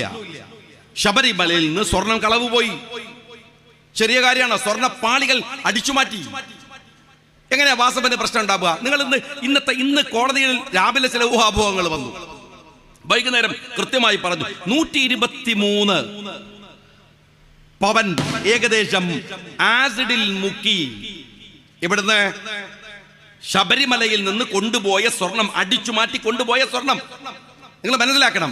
അത് 123 പവൻ അവിടുന്ന് ആസിഡിൽ മുക്കി അവർ വേർതിരിച്ചെടുത്തു. എന്നിട്ട് 50 പവൻ കൊണ്ട് ഈ പാളിയിൽ പൂശി. 50 പവൻ കൊണ്ട് പൂശിയതിന് ശേഷം 59 പവൻ പോറ്റി കൊണ്ടുപോയി. കോടതി ചോദിക്കുന്ന ഒരു ചോദ്യമുണ്ട്. നിങ്ങൾ ഈ ദേവസ്വം ബോർഡ് എന്ന് പറയുന്നത് 2019 നിങ്ങൾ എന്തിനാണ് ഈ സ്വർണ്ണപ്പാളി അങ്ങനെ അത് സ്വർണ്ണപ്പാളി അല്ല എന്ന് രേഖപ്പെടുത്തിയത്? കോടതി അതിരൂക്ഷമായ വിമർശനം ഉന്നയിക്കുന്നുണ്ട്. എന്തിനാണ് സ്വർണ്ണപ്പാളി അല്ല എന്ന് നിങ്ങൾ പറഞ്ഞത്? 2019 ഈ ദേവസ്വം ആരുടെ കയ്യിലാണ്? വാസവന്റെ കയ്യിലല്ലേ? നിങ്ങളുടെ കയ്യിലല്ലേ? ഇടതുപക്ഷത്തിന്റെ കയ്യിലല്ലേ? നിങ്ങൾ ഈ സ്വർണം അടിച്ചു മാറ്റി കൊണ്ടുപോകുമ്പോ ഇടതുപക്ഷത്തിന് പ്രയാസമില്ലാത്തത്. ഇനി ഞാൻ ചോദിക്കുന്ന ഒരു കാര്യം, ഉണ്ണികൃഷ്ണൻ പോറ്റിയാണ് ഈ സ്വർണം അടിച്ചു മാറ്റിയത് എന്ന് നിങ്ങൾ വിചാരിക്കുന്നുണ്ടോ? ശബരിമല പോലെ ഇത്രമേൽ ക്രമീകരണങ്ങളുള്ള, കൃത്യമായി അവിടെ വരുന്ന കോടിക്കണക്കിന് രൂപയെ ദേവസ്വം ബോർഡിലേക്ക് വഴിതിരിച്ചു വിടാൻ സിസ്റ്റമുള്ള, എത്രയോ വലിയ വിശ്വാസികൾ, വലിയ ആളുകൾ നേതൃത്വം കൊടുക്കുന്ന ഒരു സംവിധാനത്തിനകത്ത് നിന്ന് പോറ്റി മാത്രം ഇത് കൊണ്ടുപോയി എന്ന് വിചാരിക്കുന്നുണ്ടോ? അറിയാത്ത ഒരു കാര്യം വളരെ നിഷ്കളങ്ക ഭാവേനെ ഞാൻ ചോദിക്കട്ടെ, ഈ സ്വർണവും പിണറായിയും തമ്മിൽ എന്താ ബന്ധം? നിങ്ങൾ കയറിയത് മുതൽ കേൾക്കാൻ തുടങ്ങിയതാണല്ലോ സ്വർണം. ഡിപ്ലോമാറ്റിക് ചാനലിൽ സ്വർണം വരുന്നു, സ്വർണം കടത്തുന്നു. നിങ്ങൾ അതിനിടയിൽ ഒരു പോലീസ് ഉദ്യോഗസ്ഥനെ വെച്ചിട്ട് കരിപ്പൂരിലാണ് സ്വർണ്ണക്കടത്ത് എന്ന് പറയുന്നു. അപ്പോഴും വേറെ ഭാഗത്ത് വലിയ സ്വർണ്ണക്കടത്തലുകൾ നടക്കുന്നു. ഈ സ്വർണത്തിന്റെ കടത്തലുകളിൽ ഏറ്റവും വലിയ പങ്കാളിത്തമുള്ള ഒരു ഗവൺമെന്റാണ് പിണറായിയുടെ ഗവൺമെന്റ്. നിങ്ങൾ ഈ ശബരിമലയിൽ പോലും നടന്ന ഈ സ്വർണ്ണ വെട്ടിപ്പ് കേവലം ഒരു പോറ്റിയുടെ മാത്രം പ്രശ്നമല്ല, ഒരു ജീവനക്കാരന്റെ പ്രശ്നമല്ല. ഗവൺമെന്റിന്റെ ഉത്തരവാദപ്പെട്ടവർക്ക് അതിൽ പങ്കാളിത്തമുണ്ട് അല്ല നിങ്ങൾ വിചാരിക്കുന്നുണ്ടോ? ഞാൻ ചോദിക്കുന്നത്, അതിന് മടിയുള്ള ഒരു സിസ്റ്റമാണോ ഈ രാജ്യം ഭരിക്കുന്നത്? അഴിമതി നടത്താൻ, കട്ടുകൊണ്ടുപോകാൻ, മനുഷ്യരെ പറ്റിക്കാൻ ഏതെങ്കിലും തരത്തിലുള്ള മാനുഷിക ഗുണം ഈ മന്ത്രിസഭക്കുണ്ടോ? ഞാൻ ചോദിക്കട്ടെ, ഞാൻ ഉബൈ സാഹിബ് ഇവിടെ ഉണ്ട്, അമീദൊക്കെ ഇവിടെ ഉണ്ടായിരുന്നു. നിയമസഭയുടെ അകത്ത് വെച്ചല്ലേ നിങ്ങൾ മുസ്ലിം ലീഗിന്റെ ഒരു MLA എന്നുള്ളത് വിട്. ആ നിയമസഭക്കകത്ത് ജനങ്ങൾ തെരഞ്ഞെടുത്ത് അകത്ത് കയറിയിരിക്കുന്ന ഒരു MLA നജീബ് കാന്തപുരത്തെ നിങ്ങൾ ആക്ഷേപിച്ച വാക്കെന്താണ്? നിങ്ങൾ പറഞ്ഞ വാക്കെന്താണ്? അദ്ദേഹത്തിന് ഒരു ഉയരക്കുറവിനെ നിങ്ങൾ ഒരു വലിയ ആക്ഷേപമായി, ബോഡി ഷെയ്മിംഗ് എന്ന് പറഞ്ഞാൽ എന്താണ്? കേരളത്തിലെ കുറെ സാംസ്കാരിക നായകന്മാരുണ്ടല്ലോ, എന്തെങ്കിലുമൊക്കെ വർത്തമാനം പറയുമ്പോഴേക്ക് ചാടി ഇറങ്ങി പുറപ്പെടുന്ന സാംസ്കാരിക നായകന്മാർ എവിടെ? അവരൊക്കെ എവിടെയാ ഉള്ളത്? കേരളത്തിലെ ആരോഗ്യമന്ത്രി മുഖ്യമന്ത്രിയെ പുകഴ്ത്തി സ്ഥാനമാനങ്ങൾ വാങ്ങിയെടുത്ത കഴിവുകെട്ട 10 റുപ്പികയുടെ നിലവാരമില്ലാത്ത കേരളത്തിന്റെ ആരോഗ്യമന്ത്രിയില്ലേ? ആ ആരോഗ്യമന്ത്രിയെ കുറിച്ച് വിമർശിക്കുന്നതിനിടയിൽ നമ്മൾ വളരെ കൊളോക്കിയലായിട്ട് പറയുന്ന ഒരു വാക്കാണ്, ഇതെന്തൊരു സാധനമാണ് എന്ന് നമ്മൾ പറയും. ആ വാക്ക് പറഞ്ഞതിന് എന്നെക്കൊള്ള ചാടിയ ഇവിടുത്തെ കുറെ ആളുകളില്ലേ? CPM-ന്റെ പാർട്ടി സെക്രട്ടറി ഗോവിന്ദനില്ലേ? കേസ് കൊടുത്ത് എന്നെ മൂക്കിൽ വലിച്ചു കളയും എന്ന് പറഞ്ഞ ഗോവിന്ദനില്ലേ? ഞാൻ ചോദിക്കുന്നു, ഗോവിന്ദ, ഈ പറഞ്ഞ ബോഡി ഷെയ്മിങ്ങിനെ കുറിച്ച് എന്താ അഭിപ്രായം? എന്താ നിങ്ങൾക്ക് പറയാനുള്ളത്? നജീബ് കാന്തപുരത്തോട് നിങ്ങൾക്ക് വിരോധം ഉണ്ടാവും, ലീഗിന്റെ ഓരോ MLA-യോട് നിങ്ങൾക്ക് വിരോധം ഉണ്ടാവും. കാരണം മുസ്ലിം ലീഗിന്റെ MLA-മാർ അവരുടെ കോൺസ്റ്റിറ്റ്വൻസിയിൽ ജനങ്ങൾ അർപ്പിച്ച വിശ്വാസത്തെ 100% പുലർത്താൻ ശ്രമിക്കുന്നവരാണ്. നജീബിന് ചിലപ്പോ പിണറായി വിജയ കുറച്ച് ഹൈറ്റ് കുറവുണ്ടാവും, പക്ഷേ ഹൈറ്റ് കുറഞ്ഞാലും അത് കാന്താരിയാണ്. അറിയണമെങ്കിൽ പെരിന്തൽമണ്ണ പോയി നോക്കണം. നജീബ് കൊണ്ടുവന്ന പദ്ധതികളുണ്ട് അവിടെ. വിദ്യാഭ്യാസ രംഗത്ത് ആളുകൾക്ക് പഠിക്കാൻ, അവർക്ക് സൗകര്യങ്ങൾ ഒരുക്കാൻ, അവിടെ അവർക്ക് ഉന്നത വിജയം നേടി മുന്നോട്ട് പോകാൻ അങ്ങനെ പരിശ്രമിക്കുന്ന ഒരു MLA-യെ നിങ്ങൾ എങ്ങനെയാണ് ആക്ഷേപിക്കേണ്ടത്? എന്നിട്ട് ഇന്ന് പത്രക്കാർ വന്നപ്പോൾ അയാൾ പറഞ്ഞ വാക്കെന്താണെന്നറിയോ? ഞാൻ ആരോഗ്യമില്ലാത്തവരെ കുറിച്ചാണ് പറഞ്ഞത്. കേരളത്തിന്റെ മുഖ്യമന്ത്രി പിണറായി വിജയനോട് ഞാൻ ചോദിക്കട്ടെ, ആരോഗ്യമില്ലാത്തവൻ സമരം ചെയ്യാൻ പറ്റൂലേ? ആരോഗ്യമില്ലാത്തവൻ സമരം ചെയ്യാൻ പറ്റൂലേ? ഇനി ആരോഗ്യമില്ലാത്തവനെ കുറിച്ചാണ് നിങ്ങൾ കളിയാക്കിയതെങ്കിൽ ആരോഗ്യമില്ല എന്ന് വെച്ചിട്ട് സമരം ചെയ്യാതെ കിടന്ന നിയമസഭയിലെ MLA-ക്ക് അനാരോഗ്യമുണ്ടെങ്കിൽ അയാൾ സമരം ചെയ്യണ്ടേ? നാട്ടിൽ ആരോഗ്യമില്ലാത്ത ഒരുത്തരെ നടക്കാൻ ഇത്തിരി ബുദ്ധിമുട്ടുള്ളവൻ സമരത്തിന് വരണ്ടേ? രാജ്യത്ത് നടക്കുന്ന ഒരു ജനാധിപത്യ പ്രക്രിയയിൽ അയാൾ പങ്കാളിയാവണ്ടേ? എന്ത് മുഖ്യമന്ത്രിയാണിത്? ഒരു മുഖ്യമന്ത്രിയാണ് അയാളത് പ്രസംഗിക്കുമ്പോ ഈ അന്തംഗമ്മികളായ സഖാക്കളിൽ നിന്ന് കൈയടിക്കുക. അപ്പൊ കൈയടിച്ചപ്പോ ഞങ്ങൾ പറഞ്ഞു ഇത് മോശമായി പോയി. എന്നാ നിങ്ങൾ അറിയുമോ, തൊട്ട് പിറ്റേ ദിവസം അതിന്റെ ബാക്കി വന്നു ചിത്തരഞ്ജൻ കളിയാക്കിയത് നജീബിനെ മാത്രമല്ല, അംഗവൈകല്യമുള്ള ഈ നാട്ടിലെ, എന്താണ് അംഗവൈകല്യമുള്ളതിനെ കുറിച്ച് നാട് പറയുന്നതെന്നറിയോ? Differently able. ഒരു മനുഷ്യന് ഒരു പ്രയാസം വരുമ്പോ ആ പ്രയാസത്തെ നമ്മൾ കൂടി ചേർത്ത് പിടിക്കുമ്പോഴല്ലേ ഇല്ലാതെയാവുക.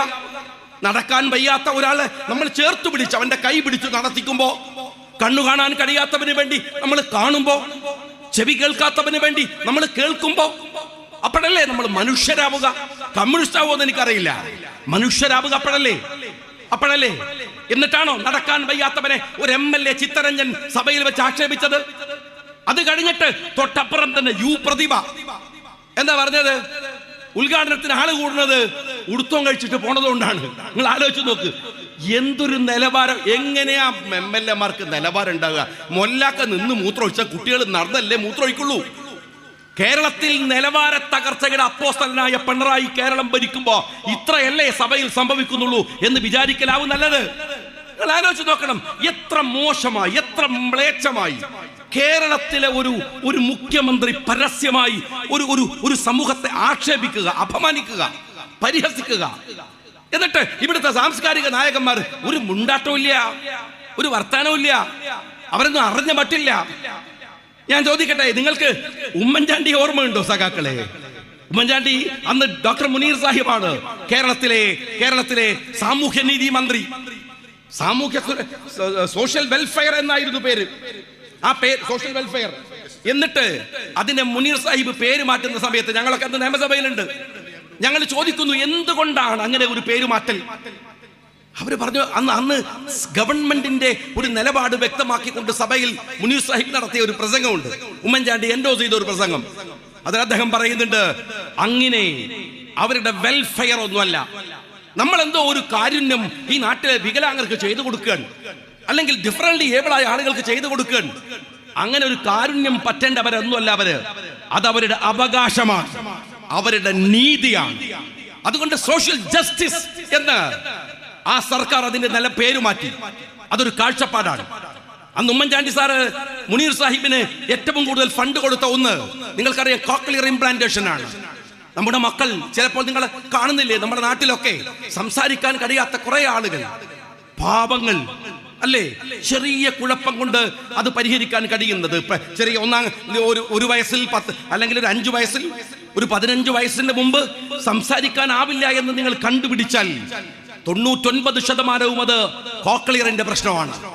ആ കോക്ലിയർ ഇംപ്ലാന്റ് ചെയ്യാൻ ഒരു ഗവൺമെന്റിന്റെ പോളിസിയുമായി വന്നു ഒരു മുഖ്യമന്ത്രി. അതിനുവേണ്ടി നേതൃത്വം കൊടുത്തു കുഞ്ഞാലിക്കുട്ടി സാഹിബ് അടക്കമുള്ള മുസ്ലിം ലീഗിന്റെ നേതൃത്വം, മന്ത്രിമാർ. സാമൂഹ്യ പ്രതിബദ്ധത അതാണ്, ജനങ്ങൾക്ക് വേണ്ടി നിൽക്കുന്നു എന്ന് പറയുന്ന അതാണ്. അല്ലാതെ ഡിപ്ലോമാറ്റിക് ചാനലിൽ നിന്ന് സ്വർണം അടിച്ചു മാറ്റി ആ എക്സ്പീരിയൻസ് കൊണ്ടുപോയി ശബരിമലയിലെ സ്വർണവും അടിച്ചു മാറ്റി അതിന്റെ സുഖലോലുപതയിൽ കുറെ അണികളെയും കൂടെ നിർത്തിയിട്ട് ഈ ഗുണ്ടായിസം പരിപാടി നടത്തുന്ന ഏർപ്പാടല്ല മുഖ്യമന്ത്രി ഭരണം എന്ന് പറയുന്നത്. രാജ്യത്തെ നയിക്കുക എന്ന് പറയുന്നത് മനുഷ്യർക്ക് വേണ്ടിയാവണം, മനുഷ്യർക്ക് വേണ്ടിയാവണം. അതിന് കഴിയേണ്ടതില്ലേ?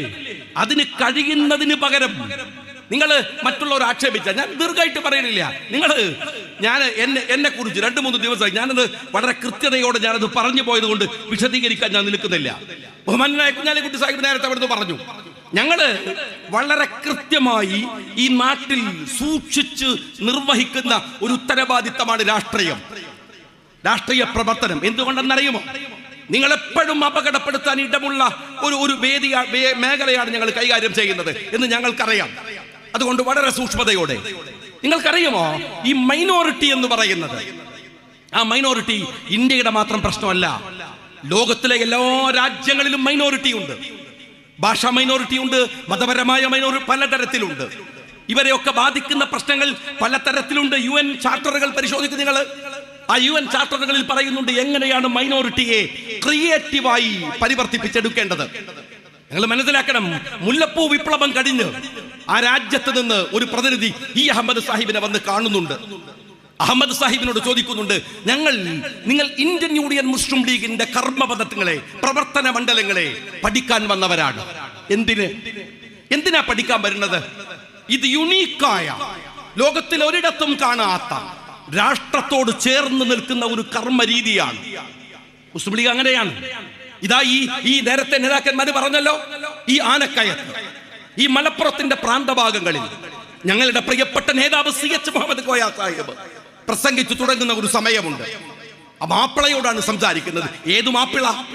മലബാർ കലാപത്തിന്, മലബാർ സമരത്തിനു ശേഷം മുറിവേറ്റു നിൽക്കുന്ന, സങ്കടങ്ങൾ മാത്രം ബാക്കിയുള്ള, നേരത്തെ കുഞ്ഞാലിക്കുട്ടി സാഹിബ് പറഞ്ഞ പോലെ മറ്റു അന്തമാൻ നിക്കോബാർ ദ്വീപുകളിലേക്ക് നാടുകടത്തപ്പെട്ട അവരുടെ മക്കൾ, അവരുടെ ഭാര്യമാർ, അവരുടെ സഹോദരന്മാർ, മുറിവേറ്റ മനസ്സുമായി ജീവിക്കുന്ന 40കൾ 50കൾ 60കൾ.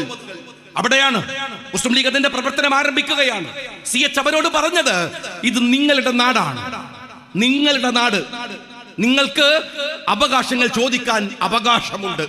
ഒപ്പം നിങ്ങൾ ഈ രാജ്യത്തിന്റെ കർമ്മപദങ്ങളിൽ പങ്കാളികളാവണം. ഈ രാജ്യത്തിന്റെ പുരോഗമനത്തിൽ നിങ്ങളുടെ പങ്കാളിത്തം ഉണ്ടാവണം. നിങ്ങൾ വെറും അവകാശം ചോദിക്കുന്നവർ മാത്രമാവരുത്, ഉത്തരവാദിത്തങ്ങൾ നിർവഹിക്കേണ്ടവരാവണം.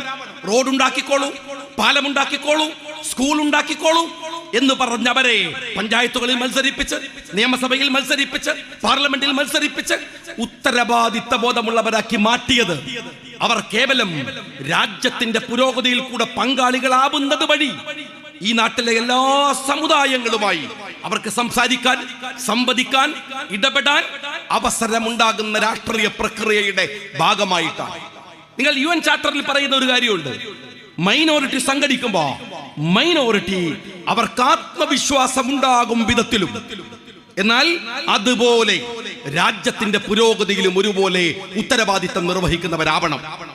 വളരെ കൃത്യതയോടെ അന്താരാഷ്ട്ര തലത്തിൽ പോലുമുള്ള UN വ്യവസ്ഥിതികളെ പോലും ആ ചാർട്ടറുകൾ വരുന്നതിന് മുമ്പ് തന്നെ അത് പ്രയോഗവൽക്കരിച്ച ഒരു രാഷ്ട്രീയ പാർട്ടിയാണ് മുസ്ലിം ലീഗ്. എന്തുകൊണ്ടെന്നാൽ ലോകത്തിലെ എല്ലാ മൈനോറിറ്റിയും, അത് ഇന്ത്യയിൽ മുസ്ലിങ്ങളാണെങ്കിൽ പാകിസ്ഥാനിൽ ഹിന്ദുക്കളാണ്, ബംഗ്ലാദേശിൽ ഹിന്ദുക്കളാണ്, ലോകത്തിൽ ക്രിസ്ത്യൻ രാജ്യങ്ങളിൽ മറ്റു മതസ്ഥരാണ്, ഒരുപാട് രാജ്യങ്ങളിൽ, നേപ്പാളിൽ അത് മറ്റു മതസ്ഥരാണ്, ഒരുപാട് രാജ്യങ്ങളിൽ. ഈ മൈനോറിറ്റിയുടെ സൈക്കോളജി മനഃശാസ്ത്രപരമാണ്. പരിശോധിച്ചാൽ അതൊരു തരം ഇൻസെക്യൂറാണ്, ഒരു ചെറിയ ഭയം. അവരെ എപ്പോഴും അപകടപ്പെടുത്താം. തീവ്രവാദികൾ അവർക്ക് വേണ്ടി സംസാരിക്കും, നിങ്ങൾ ഒറ്റക്കാണ് കേട്ടോ, സൂക്ഷിക്കണം, ആയുധമെടുത്ത് പിടിച്ചോളൂ, മറ്റുള്ളവർ നിങ്ങളെ വന്ന് ആക്രമിക്കാൻ സാധ്യതയുണ്ട്. എന്നിട്ട് അവർ ആയുധ സജ്ജരായി നിൽക്കുക. മൈനോറിറ്റി നിരന്തരമായ ഒരു തലവേദനയായി ആ രാജ്യത്ത് നിൽക്കുക. ഇത് വളരെ ഗൗരവത്തോടെ തിരിച്ചറിഞ്ഞു ഖായിദ മില്ലത്ത് മുഹമ്മദ് ഇസ്മായിൽ സാഹിബ്, ബാഫക്കി തങ്ങൾ, പൂക്കോയ തങ്ങൾ, അങ്ങനെ തുടങ്ങിയ ലീഗിന്റെ നിര. അവര് പറഞ്ഞു, നിങ്ങൾ സംഘടിച്ചു നിൽക്കുക. വിശ്വാസികളാണല്ലോ അവർ, അതുകൊണ്ട് പറഞ്ഞു അവരുടെ മേൽ അള്ളാഹുവിന്റെ അനുഗ്രഹം ഉണ്ടാകും. വിശ്വാസത്തെ തന്നെ ചേർത്ത് പിടിച്ച് അവരെ രാഷ്ട്രീയപരമായി സംഘടിപ്പിച്ച് രാജ്യത്തിന്റെ പുരോഗമനത്തിൽ പങ്കാളികളാക്കി മാറ്റുന്നതിലാണ് മുസ്ലിം ലീഗ് അതിന്റെ ഏറ്റവും വലിയ സൂക്ഷ്മത ഉണ്ടാക്കിയത്. വർഗീയമായി പറയുന്നവരെ കുറിച്ച് വലിയ ഗൗരവത്തോടെ ലീഗ് നേതാക്കന്മാർ പഠിപ്പിച്ചു. ഒരു തരത്തിലും വർഗീയമായി ചിന്തിക്കരുത്, പ്രവർത്തിക്കരുത്, അങ്ങനെ ചിന്തിക്കാൻ കഴിയരുത്. എവിടെയാണ്? മുസ്ലിം ലീഗിന്റെ ഒരുപാട് ശാഖകളുണ്ട്. CH സെന്റർ പോലെ നിരവധി തരത്തിലുള്ള ശാഖകൾ മുസ്ലിം ലീഗിനുണ്ട്. എവിടെയെങ്കിലും അത്തരത്തിലൊരു പരാമർശത്തെ കാണിക്കാൻ ഇന്നുവരെ ആർക്കും കഴിയാത്ത വണ്ണം മുസ്ലിം ലീഗ് സൂക്ഷ്മതയോടെ സമുദായത്തിനകത്ത് നിന്ന് വരുന്ന അപകടകരമായ വർഗീയ നീക്കങ്ങളെ പലരും പറഞ്ഞപ്പോഴും കോംപ്രമൈസ് ഇല്ലാതെ മുസ്ലിം ലീഗ് അവരെ എതിർത്തു. എന്തിനു വേണ്ടിയാണ്? വർഗീയപരമായി ചിന്തിക്കുന്നത്, നടക്കുന്നത് അത് ലീഗിന്റെ നിലപാടല്ല എന്നുറപ്പിച്ചു സൂക്ഷ്മതയോടെ മുന്നോട്ട് പോകുന്ന ഒരു രാഷ്ട്രീയ പാർട്ടി അതിന്റെ ഉത്തരവാദിത്തം നിർവഹിച്ചു കൊണ്ടിരിക്കൂ. അതേ സമയത്തോ സമുദായം എന്ന നിലക്ക് അവരുടെ വിട്ടുവീഴ്ച ഉണ്ടായോ? ഞാൻ ചോദിക്കട്ടെ, ഈ സമുദായം എന്ന നിലക്ക് വിട്ടുവീഴ്ച ഇല്ലാത്തതിന്റെ ഗുണഫലം എന്താണ്? നിങ്ങൾ ബംഗാളിൽ പോയി നോക്കിയാൽ മതി. ഇതേ പിണറായിയുടെ മൂത്താപ്പമാർ ഭരിച്ച 35 കൊല്ലം ഭരിച്ച ബംഗാളിൽ പോയി നോക്കിയാൽ മതി. എന്താണ് അവിടുത്തെ ഒരു ജനതയുടെ സ്ഥിതി, ഒരു സമുദായത്തിന്റെ സ്ഥിതി? കേരളത്തിൽ അങ്ങനെയല്ല. കേരളത്തിൽ മുസ്ലിം ലീഗ് മാത്രമല്ല, എല്ലാ സമുദായ സംവിധാനങ്ങളും അവരുടെ പുരോഗതിക്ക് വേണ്ടി പ്രവർത്തിക്കുകയും എന്നാൽ രാജ്യത്തിനു വേണ്ടി പ്രവർത്തിക്കുകയുമായി. മഹാനായ ശ്രീനാരായണ ഗുരുദേവൻ ഈഴവന്മാരെ ശാക്തീകരിച്ചു. മന്നത്ത് പത്മനാഭൻ നായൻ സമൂഹത്തെ ശാക്തീകരിച്ചു. അയ്യങ്കാളിയെ പോലെ, ഡോക്ടർ പൽപ്പുവിനെ പോലെ നിരവധി ആളുകൾ അവരുടെ സമുദായങ്ങളുടെ വീക്കർ സെഷനുകളിൽ ഇടപെടുകയും അവരെ സമുദ്ധരിക്കുകയും ചെയ്തു. അതിന്റെ ഫലം എന്താണ്? ഞാൻ ചോദിക്കട്ടെ, കേരളത്തിലെ ഈഴവ സമുദായം ഈ കണ്ട പുരോഗതി മുഴുവൻ കൈവരിച്ചത് നിങ്ങൾ മലപ്പുറത്താണ്. ഞാന് കൊല്ലത്ത് ഒരു തെരഞ്ഞെടുപ്പില് മത്സരിച്ച ഒരാളാണ്. എനിക്കറിയാം, നിങ്ങൾ മലപ്പുറത്തങ്ങാടിയിലോ അതല്ലെങ്കിൽ വടകര താലൂക്കിലോ പോയാൽ അവിടെ കാണുന്ന ഒരു വലിയ വീട്, അത് സ്വാഭാവികമായി വിദേശത്തൊക്കെ പോയി അധ്വാനിച്ചുണ്ടാക്കിയ ഒരു മുസ്ലിമിന്റെ വീടാണ്. എന്നാൽ നിങ്ങൾ കൊല്ലം നഗരത്തിൽ കോടികളുടെ വിലയുള്ള ഇടത്ത് മനോഹരമായ അമ്പുര ചുംബികളായ വീടുകൾ കാണാം. ഈഴവ സമുദായത്തിന്റെ അന്തസ്സോടെയാണ് അവർ ജീവിക്കുന്നത്. നല്ല വിദ്യാഭ്യാസമുണ്ട്. അവരുടെ മക്കൾ വിദേശ രാജ്യങ്ങളിലൊക്കെ ജോലി ചെയ്യുന്നുണ്ട്. ആരാണ് ഈ സൗകര്യം ഒരുക്കി കൊടുത്തത്? ഉറപ്പാണ്. ശ്രീനാരായണ ഗുരുദേവന്റെ പ്രവർത്തനത്തിന്റെ ബാക്കി പത്രമാണ്. SNDP എന്ന് പറയുന്നത് ഒരു മഹാ ഉത്തരവാദിത്തം നിർവഹിച്ച മഹാപ്രസ്ഥാനമാണ്. അതിന്റെ തലപ്പത്തിപ്പോൾ വെള്ളാപ്പള്ളിയെ പോലെ ഒരുത്തൻ വന്നു എന്ന് ഒഴിച്ചു നിർത്തിയാൽ മറ്റെല്ലാം ആ പ്രസ്ഥാനം നിർവഹിച്ച ഉത്തരവാദിത്തം വലുതാണ്. അത് ഗുരുദേവന്റെതാണ്. നായർ സമുദായത്തിന്റെ അവസ്ഥ എന്തായിരുന്നു സ്നേഹമുള്ളവരെ? എന്തൊരു സങ്കടമായിരുന്നു ആ സമുദായം. അവർ അഭിമുഖീകരിച്ച പ്രയാസം ആലോചിക്കാൻ കഴിയാത്തതായിരുന്നു.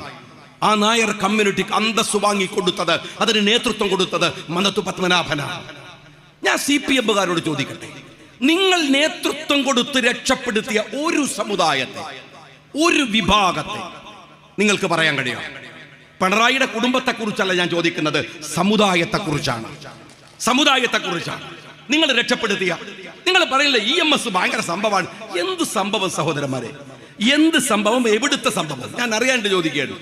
EM ശങ്കര നമ്പൂതിരിപ്പാട്, ഇവിടുത്തെ കരുണാകരനെ, ചേലാട്ട് അച്യുതമേനോനെ, CH മുഹമ്മദ് കോയ സാഹിബിനൊക്കെ നിങ്ങൾ എടുത്ത് പരിശോധിച്ചു നോക്കിയാൽ അവരൊക്കെ ചെയ്തതിന്റെ 100-1 EM ശങ്കർ. ഞാൻ നേരത്തെ പറഞ്ഞ ബഡായി ഉണ്ടല്ലോ മലയാളിയുടെ, ആ ബഡായി പോലെ നിങ്ങൾ പറയുന്നതല്ലാതെ EMS ഇവിടുത്തെ ആദിവാസി സമൂഹത്തിന് ചെയ്തു കൊടുത്ത നേട്ടം എന്ന് പറഞ്ഞു തരാൻ പറ്റുമോ? അദ്ദേഹം ഏറ്റവും വലിയ ജാതിയുടെ അപ്പോസ്തലനായിരുന്നു, സവർണ മേധാവിത്വത്തിന്റെ. EM ശങ്കരൻ നമ്പൂതിരിപ്പാട് എന്ന് മാത്രമല്ല, അങ്ങനെ ഒരു നമ്പൂതിരിപ്പാട് എന്ന ജാതി അദ്ദേഹത്തിന്റെ സവർണബോധം കൊണ്ടുവന്ന് മാത്രമല്ല, ഏലം, കുളം, മനക്കൽ പോരുമ്പോ മനയും കൂടെ കൂട്ടിയിട്ടാണ് CPM-ലേക്ക് കേരളത്തിന്റെ പൊതു രാഷ്ട്രീയ മണ്ഡലത്തിലേക്ക് വന്നത്, ഇല്ലേ? ആ EM ശങ്കരൻ നമ്പൂതിരിപ്പാട് ലക്ഷം ഇവിടുത്തെ ആദിവാസി സമൂഹം നിങ്ങളൊന്ന് പരിശോധിച്ച് നോക്ക്. വെറുതെയാണോ കമ്മ്യൂണിസ്റ്റുകാരാ ഇവിടുത്തെ നക്സലേറ്റുകൾ അവർക്ക് വേണ്ടി സമരം ചെയ്യുന്ന ഘട്ടമുണ്ടാക്കിയത്? 8 നക്സലേറ്റുകൾ നിങ്ങൾ വെടിവെച്ച് കൊല്ലുമ്പോ ചോദിച്ചോ ആരോടെങ്കിലും എന്താ വിഷയം? ആദിവാസി സമൂഹത്തിന്റെ ഈ തകർച്ചയുടെ ഏറ്റവും വലിയ കാരണക്കാർ അവരെ വോട്ട് ബാങ്കുകളാക്കി ഉപയോഗിച്ച ഇവിടുത്തെ CPM-കാരനാണ്. ഞാൻ CPM-കാരോട് ചോദിക്കട്ടെ, നിങ്ങൾ രക്ഷപ്പെടുത്തിയെടുത്ത ഏതെങ്കിലും ഒരു സമുദായം, മുസ്ലിം സമുദായത്തിന്റെ അവകാശത്തിൽ എന്തായാലും നിങ്ങൾ വരില്ലല്ലോ. നിങ്ങൾക്കറിയാം, ഞങ്ങൾക്ക് അറിയാം എങ്ങനെയാണ് ആ സമുദായം മുന്നോട്ട് വന്നത്. വളരെ സാമുദായികമായ പോരാട്ടത്തിന്റെ ഫലമായി വ്യത്യസ്ത ബ്ലോക്കുകളിൽ ഉണ്ടായിരുന്ന സമുദായങ്ങൾ, നായന്മാരാകാം, ഈഴവന്മാരാകാം, മുസ്ലിങ്ങളാവാം, ക്രിസ്ത്യാനികളാവാം, എല്ലാവരും അവരവരുടെ പ്രയത്നത്താൽ ശാക്തീകരിക്കപ്പെട്ടപ്പോൾ നമ്മുടെ നാട് ഒരു മെനയിലെത്തി, ഒരു രൂപത്തിലേക്കൊക്കെ വന്നു. ഇത്തിരിയെങ്കിലും കേരളത്തിന് പിടിച്ചു നിൽക്കാനായത് ആ സാമുദായിക പ്രവർത്തനങ്ങളുടെ രാഷ്ട്രീയവും സാമുദായികവുമായ മുന്നേറ്റത്തിന്റെ ഫലമാണ്. ഇതെങ്ങനെയാണ് ഈ പറഞ്ഞത്? ഞാൻ പറഞ്ഞു, ഇന്ന് പത്രസമ്മേളനം നടത്തുമ്പോൾ ഞാൻ പറഞ്ഞു, ഞാൻ ഈ പറഞ്ഞത് കഴിഞ്ഞ 9 കൊല്ലമായി നിങ്ങൾ ചെയ്തുകൊണ്ടിരിക്കുന്ന ദ്രോഹത്തിന്റെ ആഴമറിയും. ഇത് പറയാനല്ലേ ഞങ്ങൾ ഇവിടെ നിൽക്കുന്നത്? ഇത് പറയാനല്ലേ ഞങ്ങൾ മുസ്ലിം ലീഗ് എന്ന പേര് വെച്ചത്? ഇത് പറയാനല്ലേ ഞങ്ങൾ പച്ചക്കൊടിയും പിടിച്ച് നടക്കുന്നത്? ഇത് പറയാനല്ലേ കായികമില്ലത്തെ മുഹമ്മദ് ഇസ്മായിൽ സാഹിബ് അഭിമാനത്തോടെ ജീവിക്കണമെന്ന് പറഞ്ഞ് ഞങ്ങൾക്കൊരു പതാക തന്നേൽപ്പിച്ചു പോയത് അല്ലേ? ഞാൻ ചോദിക്കട്ടെ നിങ്ങളോട്, കഴിഞ്ഞ 9 കൊല്ലമായി കേരളത്തിലെ മുസ്ലിം സമുദായത്തിന് നിങ്ങൾ മനഃപൂർവ്വം നഷ്ടപ്പെടുത്തിയ നഷ്ടങ്ങളുടെ കണക്കൊന്ന് പറഞ്ഞേ പിണറായി വിജയ. നിങ്ങളെ പ്രകോപിപ്പിച്ചത് അതാണെന്ന് എനിക്കറിയാം. ആ ചോദിച്ചതാണ്. കാലിക്കറ്റ് യൂണിവേഴ്സിറ്റിയിൽ മാത്രം നിങ്ങൾ തിരുകി കയറ്റി നഷ്ടപ്പെടുത്തിയ മുസ്ലിം സംവരണത്തിന്റെ കണക്ക് പറയാൻ പറ്റുമോ? സാമ്പത്തിക സംവരണവാദിയായിരുന്നില്ലേ EM ശങ്കരൻ നമ്പൂതിരിപ്പാട്? ആയിരുന്നില്ലേ? ഈ നാട്ടിലെ ഈഴവന്, ഈ നാട്ടിലെ ദളിതന് സാമ്പത്തിക സംവരണവാദം ഉന്നയിച്ച കമ്മ്യൂണിസ്റ്റ് പാർട്ടി. എന്നാൽ അത് നടപ്പിലാക്കിയത് ഏറ്റവും കൂടുതൽ പിണറായി വിജയന്റെ ഈ കാലത്താണ്. നിങ്ങൾ തയ്യാറുണ്ടെങ്കിൽ ഞാൻ എക്സ്പെർട്ടുകളെ കൊണ്ടുവരാം. കേരളത്തിലെ യൂണിവേഴ്സിറ്റികളിൽ നിങ്ങൾ SFI-കാരനെ നിങ്ങളുടെ തിരുകിക്കയറ്റി തകർത്ത സംവരണം ഒരു ഭാഗത്ത്, മറുഭാഗത്തോ സംവരണത്തെ പൂർണ്ണമായി അട്ടിമറിച്ചു തകർത്തിയ സംവരണം വേറെ ഒരു ഭാഗത്ത്. എന്തുമാത്രം വലിയ തകർച്ചയാണ് നിങ്ങൾ ഈ രാജ്യത്തുണ്ടാക്കിയത് എന്ന് നിങ്ങൾ എപ്പോഴെങ്കിലും ആലോചിക്കുന്നുണ്ടോ? ഇത് തിരിച്ചു പിടിച്ചു കൊടുക്കണ്ടേ? ഞാൻ ചോദിക്കുന്നത്, ഈ മലപ്പുറം എന്ന് പറയുന്ന ജില്ലയോട് നിങ്ങൾ കാണിക്കുന്ന അവഗണനയുടെ കണക്ക് ഞാൻ പറഞ്ഞു. താലൂക്കുകളുടെ, മണ്ഡലങ്ങളുടെ, വില്ലേജ് ഓഫീസുകളുടെ നിങ്ങൾ മനസ്സിലാക്കണം. ഈ മലപ്പുറത്തിന്റെ പകുതിയോളം ജനസംഖ്യയില്ലാത്ത ഒരു ജില്ലയിൽ അവിടുത്തെ വില്ലേജ് ഓഫീസുകൾ 250 300 ആകുമ്പോ ഈ മലപ്പുറം ജില്ലയിൽ അത് 100 ചില്ലാനമാകുന്നതിന്റെ കണക്കെന്താണ്? എന്താ അതിന്റെ കണക്ക്? നിങ്ങൾ നിരന്തരമായി ഇവർക്ക് ഇവിടെ ഈ കഴിഞ്ഞ 9 കൊല്ലം എത്ര കോഴ്സുകൾ ഇവിടെ? ഞാൻ ചോദിക്കുന്നത്, ഈ സമുദായത്തിന് നിങ്ങൾ വളരെ പ്ലാൻ ചെയ്ത് നിങ്ങൾ കൊടുക്കുന്ന ഈ ആനുകൂല്യങ്ങളിൽ മയങ്ങുന്ന കുറെ ആളുകളെ വെച്ച് സമുദായത്തിന് മുഴുവൻ വില പറഞ്ഞു. നിങ്ങൾ കഴിഞ്ഞ 9 കൊല്ലം പലരെ നിങ്ങൾ മയക്കി കടത്തി. മുഖ്യമന്ത്രി ഒന്ന് വിളിക്കുമ്പോഴേക്കും തരളിതമായി പോകുന്ന ചില നേതൃത്വത്തെ നിങ്ങൾ അങ്ങ് കയ്യിലിട്ട് അമ്മാനമാടി കൊണ്ടു നടന്നു. പക്ഷെ ഒരു കാര്യങ്ങൾ മനസ്സിലാക്കിക്കോ, ആരൊക്കെ തരളിതമായി പോയാലും, ആരൊക്കെ രോമാഞ്ചം പിടിച്ച് വികാര വിജൃംഭിതമായാലും, സമുദായത്തിന് തലമുടിനാരിയുടെ അവകാശം നഷ്ടപ്പെട്ടു പോയാൽ അത് തിരിച്ചു പിടിക്കാൻ CHന്റെ മക്കൾ, വാഫക്കി തങ്ങളുടെ മക്കൾ, പൂക്കോയ തങ്ങളുടെ മക്കൾ, ഖായിദമില്ലത്തിന്റെ മക്കൾ ജാഗ്രതയോടെ ഇവിടെ ഉണ്ടാകും. അതിന് നിങ്ങൾ വർഗീയമെന്ന് വിളിച്ചാൽ, നിങ്ങൾ KM ഷാജിയെയും ലീഗിനെയും മാത്രം വർഗീയമെന്ന് പറഞ്ഞാൽ മതിയാവില്ല. മന്നത്ത് പത്മനാഭനെ വിളിക്കേണ്ടി വരും, മഹാനായ ഗുരുദേവനെ വിളിക്കേണ്ടി വരും, നിങ്ങൾ അയ്യങ്കാളിയെ വിളിക്കേണ്ടി വരും. ഞാനിന്ന് പറയുമ്പോൾ ചോദിച്ചു, പാർലമെന്റിൽ കഴിഞ്ഞ 2024 ജൂലൈയിൽ രാഹുൽ ഗാന്ധിയുടെ ഒരു ചോദ്യമുണ്ട്. ഹൽവ സെഷൻ പാർലമെന്റിൽ ഉണ്ടാകും, പ്രീ ബജറ്റ് വേളയിലാണത്. ആ സമയത്ത് രാഹുൽ ഗാന്ധി ചോദിക്കുന്നുണ്ട്, ഇങ്ങനെ നോക്കിയിട്ട് എവിടെയാണ് ഈ രാജ്യത്തിന്റെ 90%? എവിടെ? അവരെവിടെയാണ്? അവരെ കാണില്ലല്ലോ. 90% വരുന്ന SC ST മുസ്ലിങ്ങൾ, പിന്നോക്ക വർഗങ്ങൾ അവരെവിടെയാണ്? ഇവിടെ 2% പോലുമില്ല. 2 പേരുണ്ടായിരുന്നു ഇവിടെ, ഫോട്ടോയിൽ അവരില്ല. രാഹുൽ ഗാന്ധി വർഗീയവാദിയാ? രാഹുൽ ഗാന്ധി ഈ രാജ്യത്തിലെ പിന്നോക്ക വർഗങ്ങൾക്ക് വേണ്ടി സംസാരിച്ചവൻ വർഗീയവാദിയാ ആണോ? EM ശങ്കരന്റെ മുതിരിപ്പാടിന്റെ ഭാഷയിലാവാം. ഞങ്ങൾക്ക് ഈ രാജ്യത്തിലെ പിന്നോക്ക വർഗങ്ങളുടെ അവകാശങ്ങൾക്ക് വേണ്ടി നിൽക്കുന്നത് മറ്റൊരു വിഭാഗത്തെയും വേദനിപ്പിച്ചുകൊണ്ടല്ല, ഏതെങ്കിലും ഒരു മുസ്ലിം ലീഗ് നേതാവിന്റെ. ഞാൻ ചോദിക്കട്ടെ, ഞാൻ മുസ്ലിം യൂത്ത് ലീഗിന്റെ, ഇത് നൗഷാദ് ഉണ്ടായിരുന്നല്ലോ, മുസ്ലിം യൂത്ത് ലീഗിന്റെ സംസ്ഥാന സെക്രട്ടറിയും പ്രസിഡന്റും ഒക്കെ ആയിരിക്കുമ്പോ അന്ന് സാദിഖ് അലി ശിഹാബ് തങ്ങൾ യൂത്ത് ലീഗിന്റെ പ്രസിഡന്റാണ്. ഞങ്ങൾ ആ സമയത്ത് ഞങ്ങൾ സമരം നയിക്കുമ്പോൾ ഒരു നിർണായകമായ ഘട്ടത്തിലാണ് ഞാൻ തെരഞ്ഞെടുപ്പിൽ മത്സരിക്കാൻ കണ്ണൂരിലേക്ക് പോകുന്നത്. യൂത്ത് ലീഗിന്റെ സംസ്ഥാന പ്രസിഡന്റാണ്. പലയിടത്തും യൂത്ത് ലീഗിന്റെ പ്രവർത്തകന്മാർ ഭീകരമായ പോരാട്ടങ്ങൾ അല്ലെങ്കിൽ ശാരീരിക ആക്രമണങ്ങൾ ഏറ്റുവാങ്ങുകയാണ്. ഇപ്പോഴും എനിക്ക് ഓർമ്മയുണ്ട്, അങ്ങ് മാഹിയുടെ അടുത്ത് കാസിം ക പള്ളിയിലേക്ക് രാവിലെ പോവുകയാണ്. കാസിം കയെ പള്ളിക്ക് പോകുന്ന വഴിയിൽ തടഞ്ഞു നിർത്തി കാലിന്റെ ചിരട്ട അടിച്ചു പൊട്ടിച്ചു ഈ സമുദായത്തിൽപ്പെട്ട ചില വർഗീയ ഭീകരവാദികൾ. അത്രമേൽ അതിക്രമങ്ങൾ. അൻവറാജി ആക്രമിച്ചു. ഞങ്ങളുടെ വടകര മണ്ഡലം മുസ്ലിം യൂത്ത് ലീഗിന്റെ ഭാരവാഹിയായിരുന്ന ആ ജാഫറിനെ ആക്രമിച്ചു, കൊല്ലാതെ തലമുടിനാരിടക്ക് രക്ഷപ്പെട്ടു. അതിക്രമങ്ങൾ ഈ മഞ്ചേരിയിൽ എത്ര ഏതെല്ലാം തരത്തിൽ ആ അതിക്രമങ്ങൾ ഏറ്റുവാങ്ങുന്ന സമയത്ത് ഞാൻ മത്സരിക്കുന്നത് കൊണ്ട് ഞാൻ ഹൈദരലി തങ്ങളോട് പെർമിഷൻ എടുത്തു. ഞാൻ മത്സരിക്കുന്നത് കണ്ണൂരാണ്. എനിക്ക് അവിടെ പറയേണ്ടി വന്നു. ഞാൻ പറഞ്ഞു, നിങ്ങളുടെ ഒരൊറ്റ തീവ്രവാദികളുടെയും വോട്ടില്ലാതെ ഞങ്ങൾ മത്സരിക്കുമെന്ന്. മത്സരിച്ചു. ഞാൻ ചോദിക്കട്ടെ, CPMകാരോട് ഞങ്ങള് ഏറ്റവും വലിയ പോരാട്ടം നടത്തിയത് ഈ സമുദായത്തിനകത്തു നിന്ന് വന്ന തീവ്രവാദികൾക്കെതിരെയാണ്. കാരണം ഞങ്ങൾക്ക് ഞങ്ങളുടെ അകം ശുദ്ധീകരിക്കാതെ പുറത്ത് സംസാരിക്കുന്നതിൽ അഭംഗിയുണ്ട്, അത് ശരിയല്ല എന്ന് വിശ്വാസമുള്ളവരായിരുന്നു. ഞങ്ങൾ പോരാട്ടം നടത്തിയിട്ടുണ്ട്. ഞങ്ങൾക്കെതിരെ പോരാട്ടങ്ങൾ ഉണ്ടായിട്ടുണ്ട്. ഞങ്ങൾക്കെതിരെയാണ് PDP വന്നത്, ഞങ്ങൾക്കെതിരെയാണ് INL വന്നത്. ഞങ്ങൾക്കെതിരായി അന്ന് മുതൽ ഇന്ന് വരെ ഐഡിയോളജിക്കലായി മുസ്ലിം ലീഗിന്റെ വിരുദ്ധ പക്ഷത്ത് നിൽക്കുന്ന രാഷ്ട്രീയ ഐഡിയോളജി ജമാഅത്തെ ഇസ്ലാമിയാണ്. ഞങ്ങൾക്കെതിരെയാണ് SDPI വന്നത്.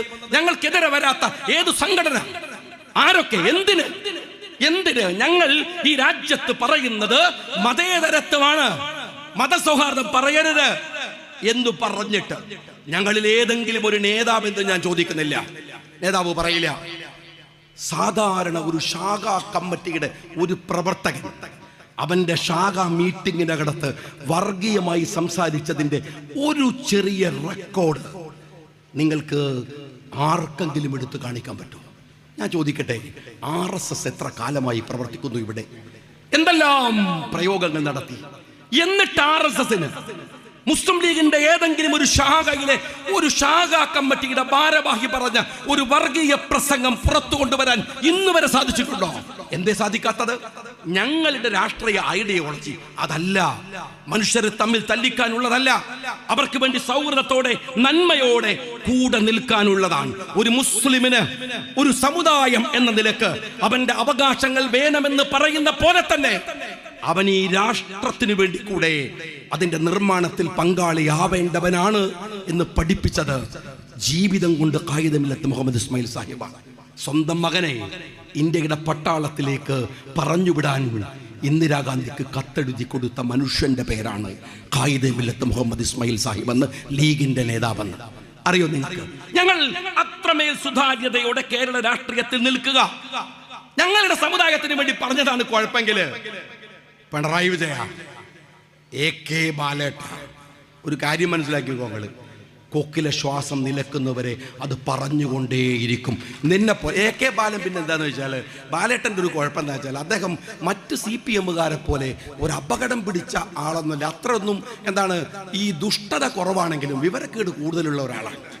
അതുകൊണ്ട് അദ്ദേഹം എന്താ ചെയ്യുക വെച്ചാൽ അദ്ദേഹം പിന്നെ ചിലപ്പോൾ സത്യം പറഞ്ഞു പോകും. അദ്ദേഹം ഇന്നലെ എനിക്കെതിരെ ആഞ്ഞടിക്കുമ്പോൾ പറയാണ് 9 കൊല്ലം കൊണ്ട് മുസ്ലിം സമുദായത്തിന് നഷ്ടപ്പെട്ടത് ഭരണം കിട്ടിയാൽ തിരിച്ചു പിടിക്കുമെന്ന്. എൻ്റെ ബാലേട്ടാ, മുസ്ലിം സമുദായത്തിന് നഷ്ടപ്പെട്ടത് മാത്രമല്ല, കേരളത്തിന്റെ ഖജനാവിൽ നിന്ന് മുഖ്യമന്ത്രി അടക്കം അടിച്ചു മാറ്റി കൊണ്ടുപോയത് തിരിച്ചു പിടിക്കണം എന്നെ ഞങ്ങൾ പറയണത്. അതിന് കോംപ്രമൈസ് ഒന്നും പറ്റൂല, അതിനൊരു കോംപ്രമൈസും ഇല്ല. തിരിച്ചു കൊണ്ടുപോയി വെക്കണം. കേരളത്തിന്റെ ആരോഗ്യ മേഖലയിൽ, വിദ്യാഭ്യാസ മേഖലയിലൊക്കെ നഷ്ടപ്പെടുത്തിയത് തിരിച്ചു പിടിച്ചു കൊടുക്കാൻ തന്നെയാണ് ഞങ്ങള് രാഷ്ട്രീയമായി സംഘടിക്കുന്നു എന്ന് പറയുന്നത്. അത് മുസ്ലിം ലീഗിന്റെ വഴിയാണ്, രാഷ്ട്രീയമായ വഴിയാണ്. ആ വഴിയിലാണ് ഇന്ത്യയുടെ ജനാധിപത്യവും ഉള്ളത്. അതുകൊണ്ട് ഞാൻ ഒരൊറ്റ കാര്യം CPM-കാരോട് ചോദിക്കുന്നത്, നിങ്ങളിപ്പോ ഈ ഭൂരിപക്ഷ പ്രീണനത്തിന്റെ വലിയ തിരക്കിലാണ് നിങ്ങളെന്ന് ഞങ്ങൾക്ക് നന്നായിട്ട് അറിയാം, വളരെ കൃത്യമായിട്ട് ഞങ്ങൾക്കറിയാം. അതുകൊണ്ട് അതിന്റെ മറവില് ഭൂരിപക്ഷ പ്രീണനം, ഇപ്പൊ CPM പറയുന്ന ഒരു കാര്യപ്പെട്ട ന്യായം എന്താ അറിയോ? ഞാൻ അത് പറഞ്ഞു. എന്താ ന്യായം എന്നറിയോ? ഞങ്ങള് BJP-യിലേക്ക് ഹിന്ദുക്കൾ പോവാതിരിക്കാൻ ഞങ്ങള് CPM പ്രവർത്തിക്കുന്നു എന്നാണ്. ഇവിടുത്തെ ഹിന്ദുക്കള് BJP-യിലേക്ക് പോവുകയാണെങ്കിൽ എൻ്റെ CPM-കാരാ അവരൊക്കെ വളരെ മോശക്കാരാണ് എന്നല്ലേ ഞങ്ങൾ പറയുന്നത്? ഞങ്ങൾക്ക് ആ വിശ്വാസമില്ല. ഇനി മറ്റൊരു കാര്യം ഞാൻ ചോദിക്കട്ടെ, BJP-യിലേക്ക് ഇവിടുത്തെ ഹിന്ദുക്കൾ പോകാതിരിക്കാനാണ് ഞങ്ങൾ പണിയെടുക്കണമെന്ന് പറഞ്ഞ സഖാക്കളോട് പറയട്ടെ, അതിന് നിങ്ങൾ വേറൊരു BJP ഉണ്ടാക്കുക വേണ്ടത്? അതാണോ ചെയ്യേണ്ടത്? അതാണോ നിങ്ങളുടെ CPM എന്ന് പറയുന്ന പാർട്ടിയുടെ നിലപാട്? BJP-യേക്കാൾ വലിയ വർഗീയത പറയുക, BJP-യേക്കാൾ വലിയ ന്യൂനപക്ഷ അതിക്രമങ്ങൾ നടത്തുക, BJP-ക്കെതിരെ അതിന് ഏറ്റവും വലിയ ആക്രമണങ്ങൾ നടത്തുക, ഇതാണോ നിങ്ങൾ ചെയ്യേണ്ടത്? അങ്ങനെ ചെയ്യുന്നു എന്ന് പറയുന്നത് ന്യായമാണോ? എനിക്ക് രസമുള്ള ഒരു കാര്യം അതല്ല. CPM-ന്റെ ചൊറി നമുക്ക് മനസ്സിലാവും. അവരുടെ ഒരു കാര്യം, അവർക്ക് മുസ്ലിം ലീഗിനെ കിട്ടില്ല എന്ന ഏകദേശം ബോധ്യം അവർക്ക് വന്നിട്ടുണ്ട്. അങ്ങനെ കിട്ടില്ല എന്ന് വന്നപ്പോ പിന്നെ ലീഗിനെ ആക്ഷേപിക്കുക, വർഗീയമെന്ന് പറയലാണ് സുഖം. ഷാജി വർഗീയവാദിയാണെന്ന് പറഞ്ഞാൽ പിന്നെ ഷാജി ഒന്നും മിണ്ടൂല എന്നവരെ വിചാരം, പേടിച്ചിട്ട് മിണ്ടാതിരിക്കുന്നതാണ്. ആ പേടിയൊന്നുള്ള ആളുകളല്ല മുസ്ലിം ലീഗുകാർ. വർഗീയത പറഞ്ഞിട്ട് ഞങ്ങളിപ്പോ ആദ്യമായിട്ട് കേൾക്കുകയാണ്. ഏത് CPM പറഞ്ഞപ്പോഴാണ് ഈ വർഗീയത എന്ന്. എന്റെ ചങ്ങായി 948 മുതൽ ഞങ്ങളിത് കേൾക്കാൻ തുടങ്ങിയതാണ്. കേട്ടിട്ട് തന്നെയാണ് ഞങ്ങൾ ഇവിടെ പ്രവർത്തിക്കാൻ തുടങ്ങിയത്. പ്രവർത്തിച്ചിട്ട് തന്നെയാണ് ഞങ്ങൾ എന്താണെന്ന് തെളിയിച്ചത്. അങ്ങനെ തന്നെയാണ് CPM-കാരാ ഞങ്ങളെ ഒരു മുന്നണിയിൽ കൂട്ടാൻ വേണ്ടി ആഫീസിന് മുമ്പിൽ നിങ്ങളടക്കമുള്ളവർ കാത്തുകെട്ടിക്കിടക്കുന്ന പൊതുരാഷ്ട്രീയത്തിലേക്ക് ഞങ്ങൾ വന്നത് പ്രവർത്തിച്ചിട്ടു തന്നെയാണ്. CPM-ന്റെ രാഷ്ട്രീയം ഞങ്ങൾക്ക് മനസ്സിലാകും. വേറെ ചില ആൾക്കാർക്ക് അതിനേക്കാൾ വലിയ ചോർച്ചിലാണ്. എന്താ അവർ പറയുന്നത് വെച്ചാൽ, ഞാൻ പ്രസംഗിക്കുന്ന സമയത്ത് വളരെ കൃത്യമായിട്ട് ഞാൻ പറഞ്ഞു, വളരെ കൃത്യമായിട്ടാണ് ഞാൻ ആ കാര്യങ്ങൾ പറഞ്ഞത് എന്ന് വെച്ചാൽ പ്രിയമുണ്ട്. അമൃതാനന്ദമയിയെ പോയിട്ട് കെട്ടിപ്പിടിക്കുന്നു എന്ന് പറഞ്ഞ് സജി ചെറിയാൻ പിടിച്ചോണ്ടാണ്. അമൃതാനന്ദമയിയുടെ രാഷ്ട്രീയത്തെ സ്വീകരിക്കുന്ന അല്ലെങ്കിൽ വിശ്വാസത്തെ സ്വീകരിക്കുന്ന എത്ര പേര് ഇവിടെ ഉണ്ട്? അവരൊക്കെ നന്നാക്കല ലീഗിന്റെ പണി. അവരോട് നിങ്ങൾ പോകരുതെന്ന് പറയല ലീഗിന്റെ പണി. അവരെ വിമർശിക്കലാണോ ലീഗിന്റെ പണി? അതല്ലല്ലോ. ആ വിശ്വാസം അവിടെ ഉണ്ട്, ആയിക്കോട്ടെ. എന്റെ പ്രശ്നം അതല്ല. ഈ സജി ചെറിയാൻ എന്ന് പറയുന്ന DYFIയുടെ നേതാവായിരുന്നു ഒരു 20 വർഷം മുമ്പ്.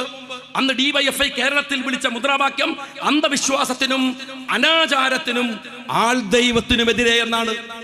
ആ ക്യാമ്പയിൻ നയിച്ച കക്ഷിയാണ്. എന്നിട്ട് ആൾ ദൈവങ്ങൾ എന്ന് പറഞ്ഞിട്ട് ആളുകളുടെ വീട്ടിലേക്ക് പോയിട്ട് നാട്ടിൽ കുഴപ്പവും പ്രശ്നങ്ങളും ഉണ്ടാക്കിയപ്പോ UDF ഗവൺമെന്റ് അങ്ങനെ മനുഷ്യരെ ഉപദ്രവിക്കാൻ പാടില്ല എന്ന് തീരുമാനിച്ചു. ഒരുപടി DYFIക്കാർക്ക് പരിക്ക് പറ്റി. DYFIക്കാരൻ പ്രസംഗം കേൾക്കുന്നുണ്ടെങ്കിൽ പതുക്കെ ഒന്ന് ബാക്കിൽ തപ്പി വെക്കാൻ മതി. പണ്ടത്തെ അടിയുടെ മുട ഇപ്പോഴും കിടക്കുന്നുണ്ടാവും അവിടെ. ഈ സജി ചെറിയാനും അടി കിട്ടിയിട്ടുണ്ട്. ആ സജി ചെറിയാൻ ഏത് ആൾ ദൈവത്തിനെതിരെ സമരം നടത്തി അടി കിട്ടിയ സജി ചെറിയാൻ അമൃതാനന്ദമയെ കെട്ടിപ്പിടിക്കാൻ പോകുമ്പോ ഞാൻ പറഞ്ഞാൽ അറിയോ, അമ്മേ സൂക്ഷിക്കണം, കള്ളനാണ് ഇവൻ, നിങ്ങൾക്കെതിരെ പ്രസംഗിച്ചോണ്ടാണ്. ഇപ്പോഴും ഉള്ളിൽ നേരുള്ളവനല്ല. ഇപ്പോഴും അവന്റെ മനസ്സിനകത്ത് സത്യല്ല, നിങ്ങളോടുള്ള സ്നേഹമല്ല, മറിച്ച് വോട്ടാണ്. അതുകൊണ്ട് സൂക്ഷിക്കണം എന്നാണ്. രണ്ടാമത് ഞാൻ പറഞ്ഞു, അമൃതാനന്ദമയെ കെട്ടിപ്പിടിക്കുമ്പോഴും നിങ്ങൾ യാറത്തിൽ പോയി മുണ്ടിട്ടാലും ആര്, ഞാൻ പറയുന്നത് സജി ചെറിയാനെ കുറിച്ചാണ്. അതിങ്ങനെ പറഞ്ഞു വന്നപ്പോൾ ഞാൻ അങ്ങനെ പറഞ്ഞു, കേരളത്തിലെ വലിയ മാറ്റങ്ങൾ ഉണ്ടാക്കിയിട്ടുള്ള ഒരുപാട് ആളുകളെ കുറിച്ച് പറഞ്ഞു. നിങ്ങൾ ആലോചിച്ച് നോക്ക്, ഈ ഒരു 10-20 കൊല്ലത്തിനിടയിൽ ഒരു സ്റ്റാഗ്നേഷൻ കേരളത്തിലെ മുസ്ലിം ഉമ്മത്തിനകത്ത് വരുത്താതെ ഈ കാലഘട്ടം സമുദായത്തിനകത്ത് വലിയ പിളർപ്പുകൾ ഉണ്ടായ കാലഘട്ടമാണ്. വലിയ പിളർപ്പുകൾ എല്ലാ വലിയ നവോത്ഥാന പ്രസ്ഥാനങ്ങൾക്കകത്ത് പോലും, വലിയ വലിയ സാമുദായിക പ്രസ്ഥാനങ്ങൾക്കകത്ത് പോലും വലിയ തർക്കങ്ങളും പ്രശ്നങ്ങളും ഒക്കെ ഉണ്ടായി. ഒരു സ്റ്റാഗ്നേഷൻ ഈ പിളർപ്പ് കൊണ്ട് സമുദായത്തിന് ഉണ്ടായില്ല എന്നൊന്നും പറയാൻ ഞാനാണല്ല. ആ പിളർപ്പുകൾ ഉണ്ടാക്കിയിട്ടുണ്ട്. ആ സമയത്തും വലിയ സൂക്ഷ്മതയോടെ ഈ സമുദായത്തെ അതിന്റെ മുന്നോട്ടുള്ള പ്രയാണത്തെ ഗൗരവത്തോടെ കരുതലോടെ കൊണ്ടുപോയ ഒരു വലിയ മനുഷ്യരുണ്ട്. അത് നമുക്കറിയാം, ദാറുൽ ഹുദയുടെ ആദരണീയനായ നേതാവ് ബഹാവുദ്ദീൻ ഉസ്താദാണ്. അദ്ദേഹത്തിന്റെ ഞാൻ ഒരിക്കൽ ഫിൻലൻഡിൽ പോയി, പലപ്പോഴും ഞാൻ പറഞ്ഞിട്ടുണ്ട്, ഞാൻ ഫിൻലൻഡിൽ പോയപ്പോൾ, ഫിൻലൻഡ് ഈ ലോകത്തിലെ തന്നെ വിദ്യാഭ്യാസ പ്രവർത്തനങ്ങളിൽ മികച്ചു നിൽക്കുന്ന ഒരു രാജ്യമാണ്. അവിടെ ചെന്നപ്പോ MLA ആയിരിക്കുന്ന സമയത്ത് യാത്ര ചെയ്തപ്പോ അവിടുന്ന് അവര് പറഞ്ഞു, നിങ്ങളുടെ കേരളത്തിൽ നിന്ന് ഒരു പണ്ഡിതൻ ഇടയ്ക്കിടെ വരാറുണ്ട്. ഞാൻ അന്വേഷിച്ച് അവിടെയുള്ള ഒരു ഷംസീർ എന്ന് പറയുന്ന എൻ്റെ സുഹൃത്തിനോട് അന്വേഷിച്ചപ്പോഴാണ് അദ്ദേഹം പറയുന്നത്, ഉദ്യോഗസ്ഥന്മാർക്ക് അവിടുത്തെ ഓഫീഷ്യൽസിനെ അറിയില്ലായിരുന്നു. അത് പറഞ്ഞു, എന്നോട് ബഹാവുദ്ദീൻ ഉസ്താദ് അവിടെ പലതവണ വന്നിട്ടുണ്ട്. ലോകം മുഴുവൻ സഞ്ചരിച്ച് ആ മാറ്റങ്ങളെ കേരളത്തിലേക്ക് കൊണ്ടുവന്ന് വലിയ നേതൃത്വം കൊടുത്ത മഹാപണ്ഡിതൻ. ഞാനത് പറഞ്ഞു വരുമ്പോ പറഞ്ഞത് വേറൊരു കാര്യത്തിനാണ്. ഈ പുകഴ്ത്തലുകൾ, ആളുകളെ പൊക്കിയടിക്കൽ, ഇതിനൊക്കെതിരെ ഈ അടുത്ത കാലത്ത് ബഹാവുദ്ദീൻ ഉസ്താദ് നടത്തിയിട്ടുള്ള ഒരു പ്രസംഗം ഉണ്ടായിരുന്നു. ആ പ്രസംഗത്തെ ഞാൻ കോട്ട് ചെയ്ത് പറഞ്ഞതാണ്. ഞാൻ പറഞ്ഞു, ഇതാണ് പണ്ഡിതൻ എന്ന് പറയുന്നത്, ഇതാണ് നേതാവ് എന്ന് പറയുന്നത്, ഇതാണ് ആലിം എന്ന് പറയുന്നത്. ഇസ്ലാമിൽ ഒരു ക്രൈറ്റീരിയ ഉണ്ട് ഇതിന്. എന്താണ്? അതിങ്ങനെയാണ്: അദബ്, ഇൽമ്, ഇബാദത്ത്. ഷാഫി ഇമാമ് ഇൽമ് പഠിക്കാൻ വേണ്ടി മാലിക് റളിയല്ലാഹു അൻഹുവിന്റെ അടുത്തേക്ക് പോകുന്ന സമയത്ത് ഉമ്മ പറഞ്ഞു കൊടുക്കുന്നുണ്ട്, ഇൽമൊക്കെ പഠിച്ചോ, നല്ല കാര്യമാണ്, പക്ഷെ ആദ്യം പഠിക്കേണ്ടത് അദബാണ്. ഉമർ റളിയല്ലാഹുവിന്റെ അടുക്കല് ഒരു സഹാബി പ്രവാചകന്റെ കൂടെ തന്നെ ഉണ്ടായിരുന്ന ഒരാൾ സംശയം തീർക്കാൻ വേണ്ടി ധൃതി കാണിക്കുന്ന സമയത്ത്, ഞാൻ വിശദീകരിക്കല്ല, ഉമർ റളിയല്ലാഹു പറയുന്നുണ്ട്, ആദ്യം അദബ് പഠിക്ക്, എന്നിട്ട് മതി ഇൽമെന്നാണ്. ഇതൊരു ക്രൈറ്റീരിയയാണ്. ഞാൻ ഇതിങ്ങനെ പറഞ്ഞിട്ട് ഉസ്താദിന്റെ കാര്യമൊക്കെ പറഞ്ഞു. പിന്നെ എനിക്ക് മനസ്സിലായത്, ഞാൻ ബഹാവുദ്ദീൻ ഉസ്താദിനെ കുറിച്ച് പറഞ്ഞ ഈ നന്മകളല്ല വേറെ ചിലർ കേട്ടത് സജി ചെറിയാനെ വിമർശിച്ചതാണ്. അത് അവർക്ക് ഇഷ്ടമായില്ല, അതിഷ്ടമായില്ല. അതിന് കയറിയിട്ട് എന്നെ കുറിച്ചുള്ള ആക്ഷേപമാണ്. ഒരൊറ്റ കാര്യം ഞാൻ പറയാം, ഞാൻ കേരളത്തിലെ മഹാഭൂരിപക്ഷം വരുന്ന ഇവിടുത്തെ മുസ്ലിം സമൂഹവും സുന്നി ആശയത്തിൽ നിൽക്കുന്നവരാണ്. സുന്നി എന്നതൊരു ആശയമാണ്. സംഘടനാപരമായിട്ട് കുറേ പ്രസ്ഥാനങ്ങൾ സുന്നി പ്രസ്ഥാനത്തിനകത്തുണ്ട്. അത് ഓരോരുത്തരുടെയും ഇഷ്ടത്തിനനുസരിച്ച് സ്വീകരിക്കുന്നതാണ്. ഞാൻ സുന്നി ആവണോ, ഞാൻ എന്താവണോ എന്ന് തീരുമാനിക്കേണ്ടത് ഞാനാണ്. അതിന് ഏതെങ്കിലും ഒരുത്തൻ്റെ സർട്ടിഫിക്കറ്റ് KM ഷാജിക്ക് വേണ്ടാന്ന് നമ്മൾ മനസ്സിലാക്കിയിരിക്കണം. നല്ല അത് പറഞ്ഞിട്ട് വോട്ട് പോയിക്കാളി എന്ന് പറഞ്ഞിട്ട് പേടിക്കണവരുണ്ടെങ്കിൽ ഓല പോയി പേടിപ്പിക്കണം. KM ഷാജിയെ അത് പറഞ്ഞിട്ട് പേടിപ്പിക്കാൻ വരരുത് എന്ന് ഞാൻ സ്നേഹപൂർവ്വം പറയാം. എനിക്കതിനെക്കുറിച്ച് യാതൊരു ഭയവുമില്ല. പറയാനുള്ളത് നേരുപോലെ പറയാൻ പഠിപ്പിച്ച നേതാക്കന്മാരുടെ ഒരു അനുയായിയായിട്ടാണ് മുസ്ലിം ലീഗിനകത്ത് ഞാൻ നിൽക്കുന്നത്. അങ്ങനെ നേര് പറയാതെ അനാവശ്യമായ ഡിപ്ലോമാറ്റിക് കോംപ്രമൈസുകൾ കൊണ്ട് നിൽക്കാൻ ഞങ്ങൾ കേരള രാഷ്ട്രീയത്തിൽ തീരുമാനിച്ചിട്ടില്ല. അങ്ങനെ നിൽക്കാൻ മുസ്ലിം ലീഗിന് പരിപാടിയില്ല. ഒരൊറ്റ കാര്യം കൂടെ ഞാൻ നിങ്ങളോട് പറയുന്നു. ഞാൻ നേരത്തെ പറഞ്ഞ പോലെ വിശ്വാസം എന്ന് പറയുന്നത് അതനുസരിച്ച് ജീവിക്കാനുള്ള അവകാശം നമുക്ക് എല്ലാവർക്കുമുണ്ട്. നിരീശ്വരവാദികൾക്ക് നിൽക്കാനും അവകാശമുണ്ട്. പക്ഷെ ഭരണകൂടം ഇവിടെ ഏതെങ്കിലും തരത്തിലുള്ള വോട്ടുകൾക്ക് വേണ്ടി അത്തരത്തിൽ വിനിയോഗിക്കാൻ, ന്യൂനപക്ഷങ്ങളെ ആക്രമിക്കാനും നിങ്ങൾ വന്നാൽ അതിനെതിരെ പ്രതിരോധിക്കാൻ ഞങ്ങൾക്ക് ബാധ്യതയുണ്ട്. അത് ഞങ്ങൾ നിർവഹിക്കും. മുസ്ലിം ലീഗിന്റെ ഉത്തരവാദിത്വവും അതാണ്. ഞാനിവിടെ നേരത്തെ ഉബൈദ് അദ്ദേഹത്തിന്റെ സ്വാഗത പ്രസംഗം മുതൽ, അദ്ദേഹത്തെ അധ്യക്ഷ പ്രസംഗം മുതൽ, സ്വാഗത പ്രസംഗം മുതൽ പറഞ്ഞൊരു കാര്യമുണ്ട്. പഞ്ചായത്ത് തെരഞ്ഞെടുപ്പ് വരികയാണ്.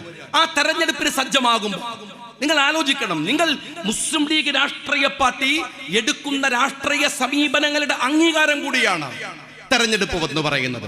ആ തെരഞ്ഞെടുപ്പ് രാഷ്ട്രീയത്തിനകത്ത് ഈ രാജ്യത്തിന്റെ പുരോഗതിക്ക് വേണ്ടി ഉറച്ചു നിന്നുകൊണ്ട്, അതിനുവേണ്ടി പൊരുതി നിന്നുകൊണ്ട്, ഈ രാജ്യത്തിന്റെ സൗഹൃദത്തിന് വേണ്ടി നിന്നുകൊണ്ട്, മുസ്ലിം ലീഗ് എന്ന ഐഡന്റിറ്റിയെ ഉയർത്തിപ്പിടിച്ചുകൊണ്ട് ഞാൻ ഇന്ന് അവരോട് ചോദിച്ച ഒരു ചോദ്യമുണ്ട്. ഞങ്ങൾ പിന്നെന്തിനാണ് ലീഗ് ആവുന്നത്? ഞങ്ങൾ പിന്നെന്തിനാണ് ഈ പച്ചക്കൊടി പിടിക്കുന്നത്? ഞങ്ങൾ എന്തിനാണ് ഖായിദ മില്ലത്ത് മുഹമ്മദ് ഇസ്മായിൽ സാഹിബ് ഹോണറബിൾ എക്സിസ്റ്റൻസ് എന്ന് പറഞ്ഞ അഭിമാനകരമായി നിന്റെ വിശ്വാസത്തിനകത്ത് നീ ഉറച്ചു വിശ്വസിച്ചുകൊണ്ട് മറ്റുള്ളവരെ ഉൾക്കൊണ്ടുകൊണ്ട്. ഇന്ത്യയുടെ സെക്യുലാരിസത്തിന് ഒരു പ്രത്യേകതയുണ്ട്. CPM-കാരാ തനിക്കത് അറിയില്ല. താൻ യൂറോപ്യൻ സെക്യുലാരിസത്തെ ഫോളോ ചെയ്യുന്നവനാണ്. അവിടെ സെക്യുലാരിസം മതനിരാസമാണ്. ഇന്ത്യയിലെ സെക്യുലാരിസം മതനിരാസമല്ല. എന്താണെന്ന് അറിയുമോ? എന്റെ മതത്തിനകത്ത് ഞാൻ വിശ്വസിക്കാം അഭിമാനത്തോടെ, എന്നാൽ മറ്റൊരു മതത്തെയും ആക്ഷേപിച്ചുകൊണ്ടാവരുത്, അത് തള്ളിപ്പറഞ്ഞുകൊണ്ടാവരുത്, അത് മറ്റൊരു മതത്തിന്റെ മുകളിലും കുതിര കയറിക്കൊണ്ട് ആവരുത് അത്. അതാണ് മുസ്ലിം ലീഗ് എന്നും ഉയർത്തിയിട്ടുള്ള മുദ്രാവാക്യം. ഒരു മതത്തിനെതിരെയും ഒരു ഹിംസാത്മകമായി അല്ലെങ്കിൽ ഒരു മോശപ്പെട്ട പദപ്രയോഗം മുസ്ലിം ലീഗ് പ്രവർത്തകന്റെ ഏതെങ്കിലും ഒരു നാവിൽ നിന്ന് വന്നാൽ അവൻ ലീഗിനകത്തുണ്ടാവില്ലെന്ന് പറയുന്നത് സയ്യിദ് സാദിഖ് അലി ശിഹാബ് തങ്ങളാണ്. ഇന്ത്യൻ യൂണിയൻ മുസ്ലിം ലീഗിന്റെ പോളിസിയാണ്. ഒരു സംശയവും അക്കാര്യത്തിൽ വേണ്ട. മറ്റുള്ളവന്റെ സങ്കടം ഏറ്റെടുക്കുന്നവൻ ജാതി നോക്കാതെ മതം നോക്കാതെ. പക്ഷേ രാജ്യത്തിലെ ഒരു കാനേഷുമാരി എന്ന നിലയ്ക്ക് ഞാൻ ഒരു കാര്യം കൂടെ പറയട്ടെ. മുസ്ലിം ലീഗ് സമുദായത്തിന് വേണ്ടി വാദിക്കുന്നുവെങ്കിൽ അത് കേരളത്തിന്റെ എക്സൈസ് മന്ത്രിയുടെ ഭാര്യ, രാജേഷിന്റെ ഭാര്യ റഷീദ് കണിച്ചേരി എന്ന ഏത്തിസ്റ്റിന്റെ മകൾക്ക് കൂടി ഉള്ളതാണ്. നിങ്ങൾ മനസ്സിലാക്കണം, കേരളത്തിലെ എക്സൈസ് മന്ത്രിയുടെ മകൾ ജോലിയിലേക്ക് കയറുമ്പോഴും ഈ സംവരണത്തിന്റെ ആനുകൂല്യമാണ്. ഏതു സംവരണത്തിന്റെ? മുസ്ലിം സമുദായത്തിന് അനുവദിച്ച സംവരണത്തിന്റെ. എന്ന് പറഞ്ഞാൽ വിശ്വാസികളായ ആളുകൾ മാത്രം നിൽക്കുന്ന ഒരു കൂട്ടത്തിനെ അല്ല മുസ്ലിം ലീഗ് അഡ്രസ് ചെയ്യുന്നത്. സാമുദായികമായി അവർ ഈ രാജ്യത്തിന്റെ ഒരു അവയവമാണ്. അവർ കരുത്താർജിക്കണമെന്ന ലീഗിന്റെ പൊളിറ്റിക്കൽ ഐഡിയോളജിയാണ്. ഞാൻ ഒന്നുകൂടെ പറയട്ടെ പ്രവർത്തകന്മാരോട്, ഇത് മുസ്ലിം ലീഗിന്റെ രാഷ്ട്രീയ ഐഡിയോളജിയാണ്, ഇത് സാമുദായിക രാഷ്ട്രീയമാണ്. എന്നാൽ അതേപോലെ തന്നെ സ്വത്വബോധവും സ്വത്വ രാഷ്ട്രീയവും തമ്മിലുള്ള വ്യത്യാസം, പൊളിറ്റിക്കൽ ഇസ്ലാം എന്നതിനെ കുറിച്ചുള്ള വ്യത്യാസം കൃത്യമായ ബോധ്യത്തോടെ തന്നെ രാഷ്ട്രീയ നിലപാടുകൾ സ്വീകരിച്ച ഒരു പാർട്ടിയാണ് മുസ്ലിം ലീഗ് എന്ന് പറയുന്നത്. അതുകൊണ്ട് ലീഗ് രാഷ്ട്രീയ പാർട്ടിയുടെ ഐഡിയോളജിയെ അടുത്ത തലമുറയിലേക്ക് കൈമാറിക്കൊടുക്കാൻ നിങ്ങളുടെ ഈ ഓഫീസിൽ നിന്ന് സംവിധാനങ്ങൾ ഉണ്ടാവണം. അതിന് കഴിയണം. അഭിമാനത്തോടെ ജീവിക്കാൻ കഴിയുന്ന ഒരു സാമൂഹ്യ രാഷ്ട്രീയ സാഹചര്യത്തിന് നേതൃത്വം കൊടുക്കാൻ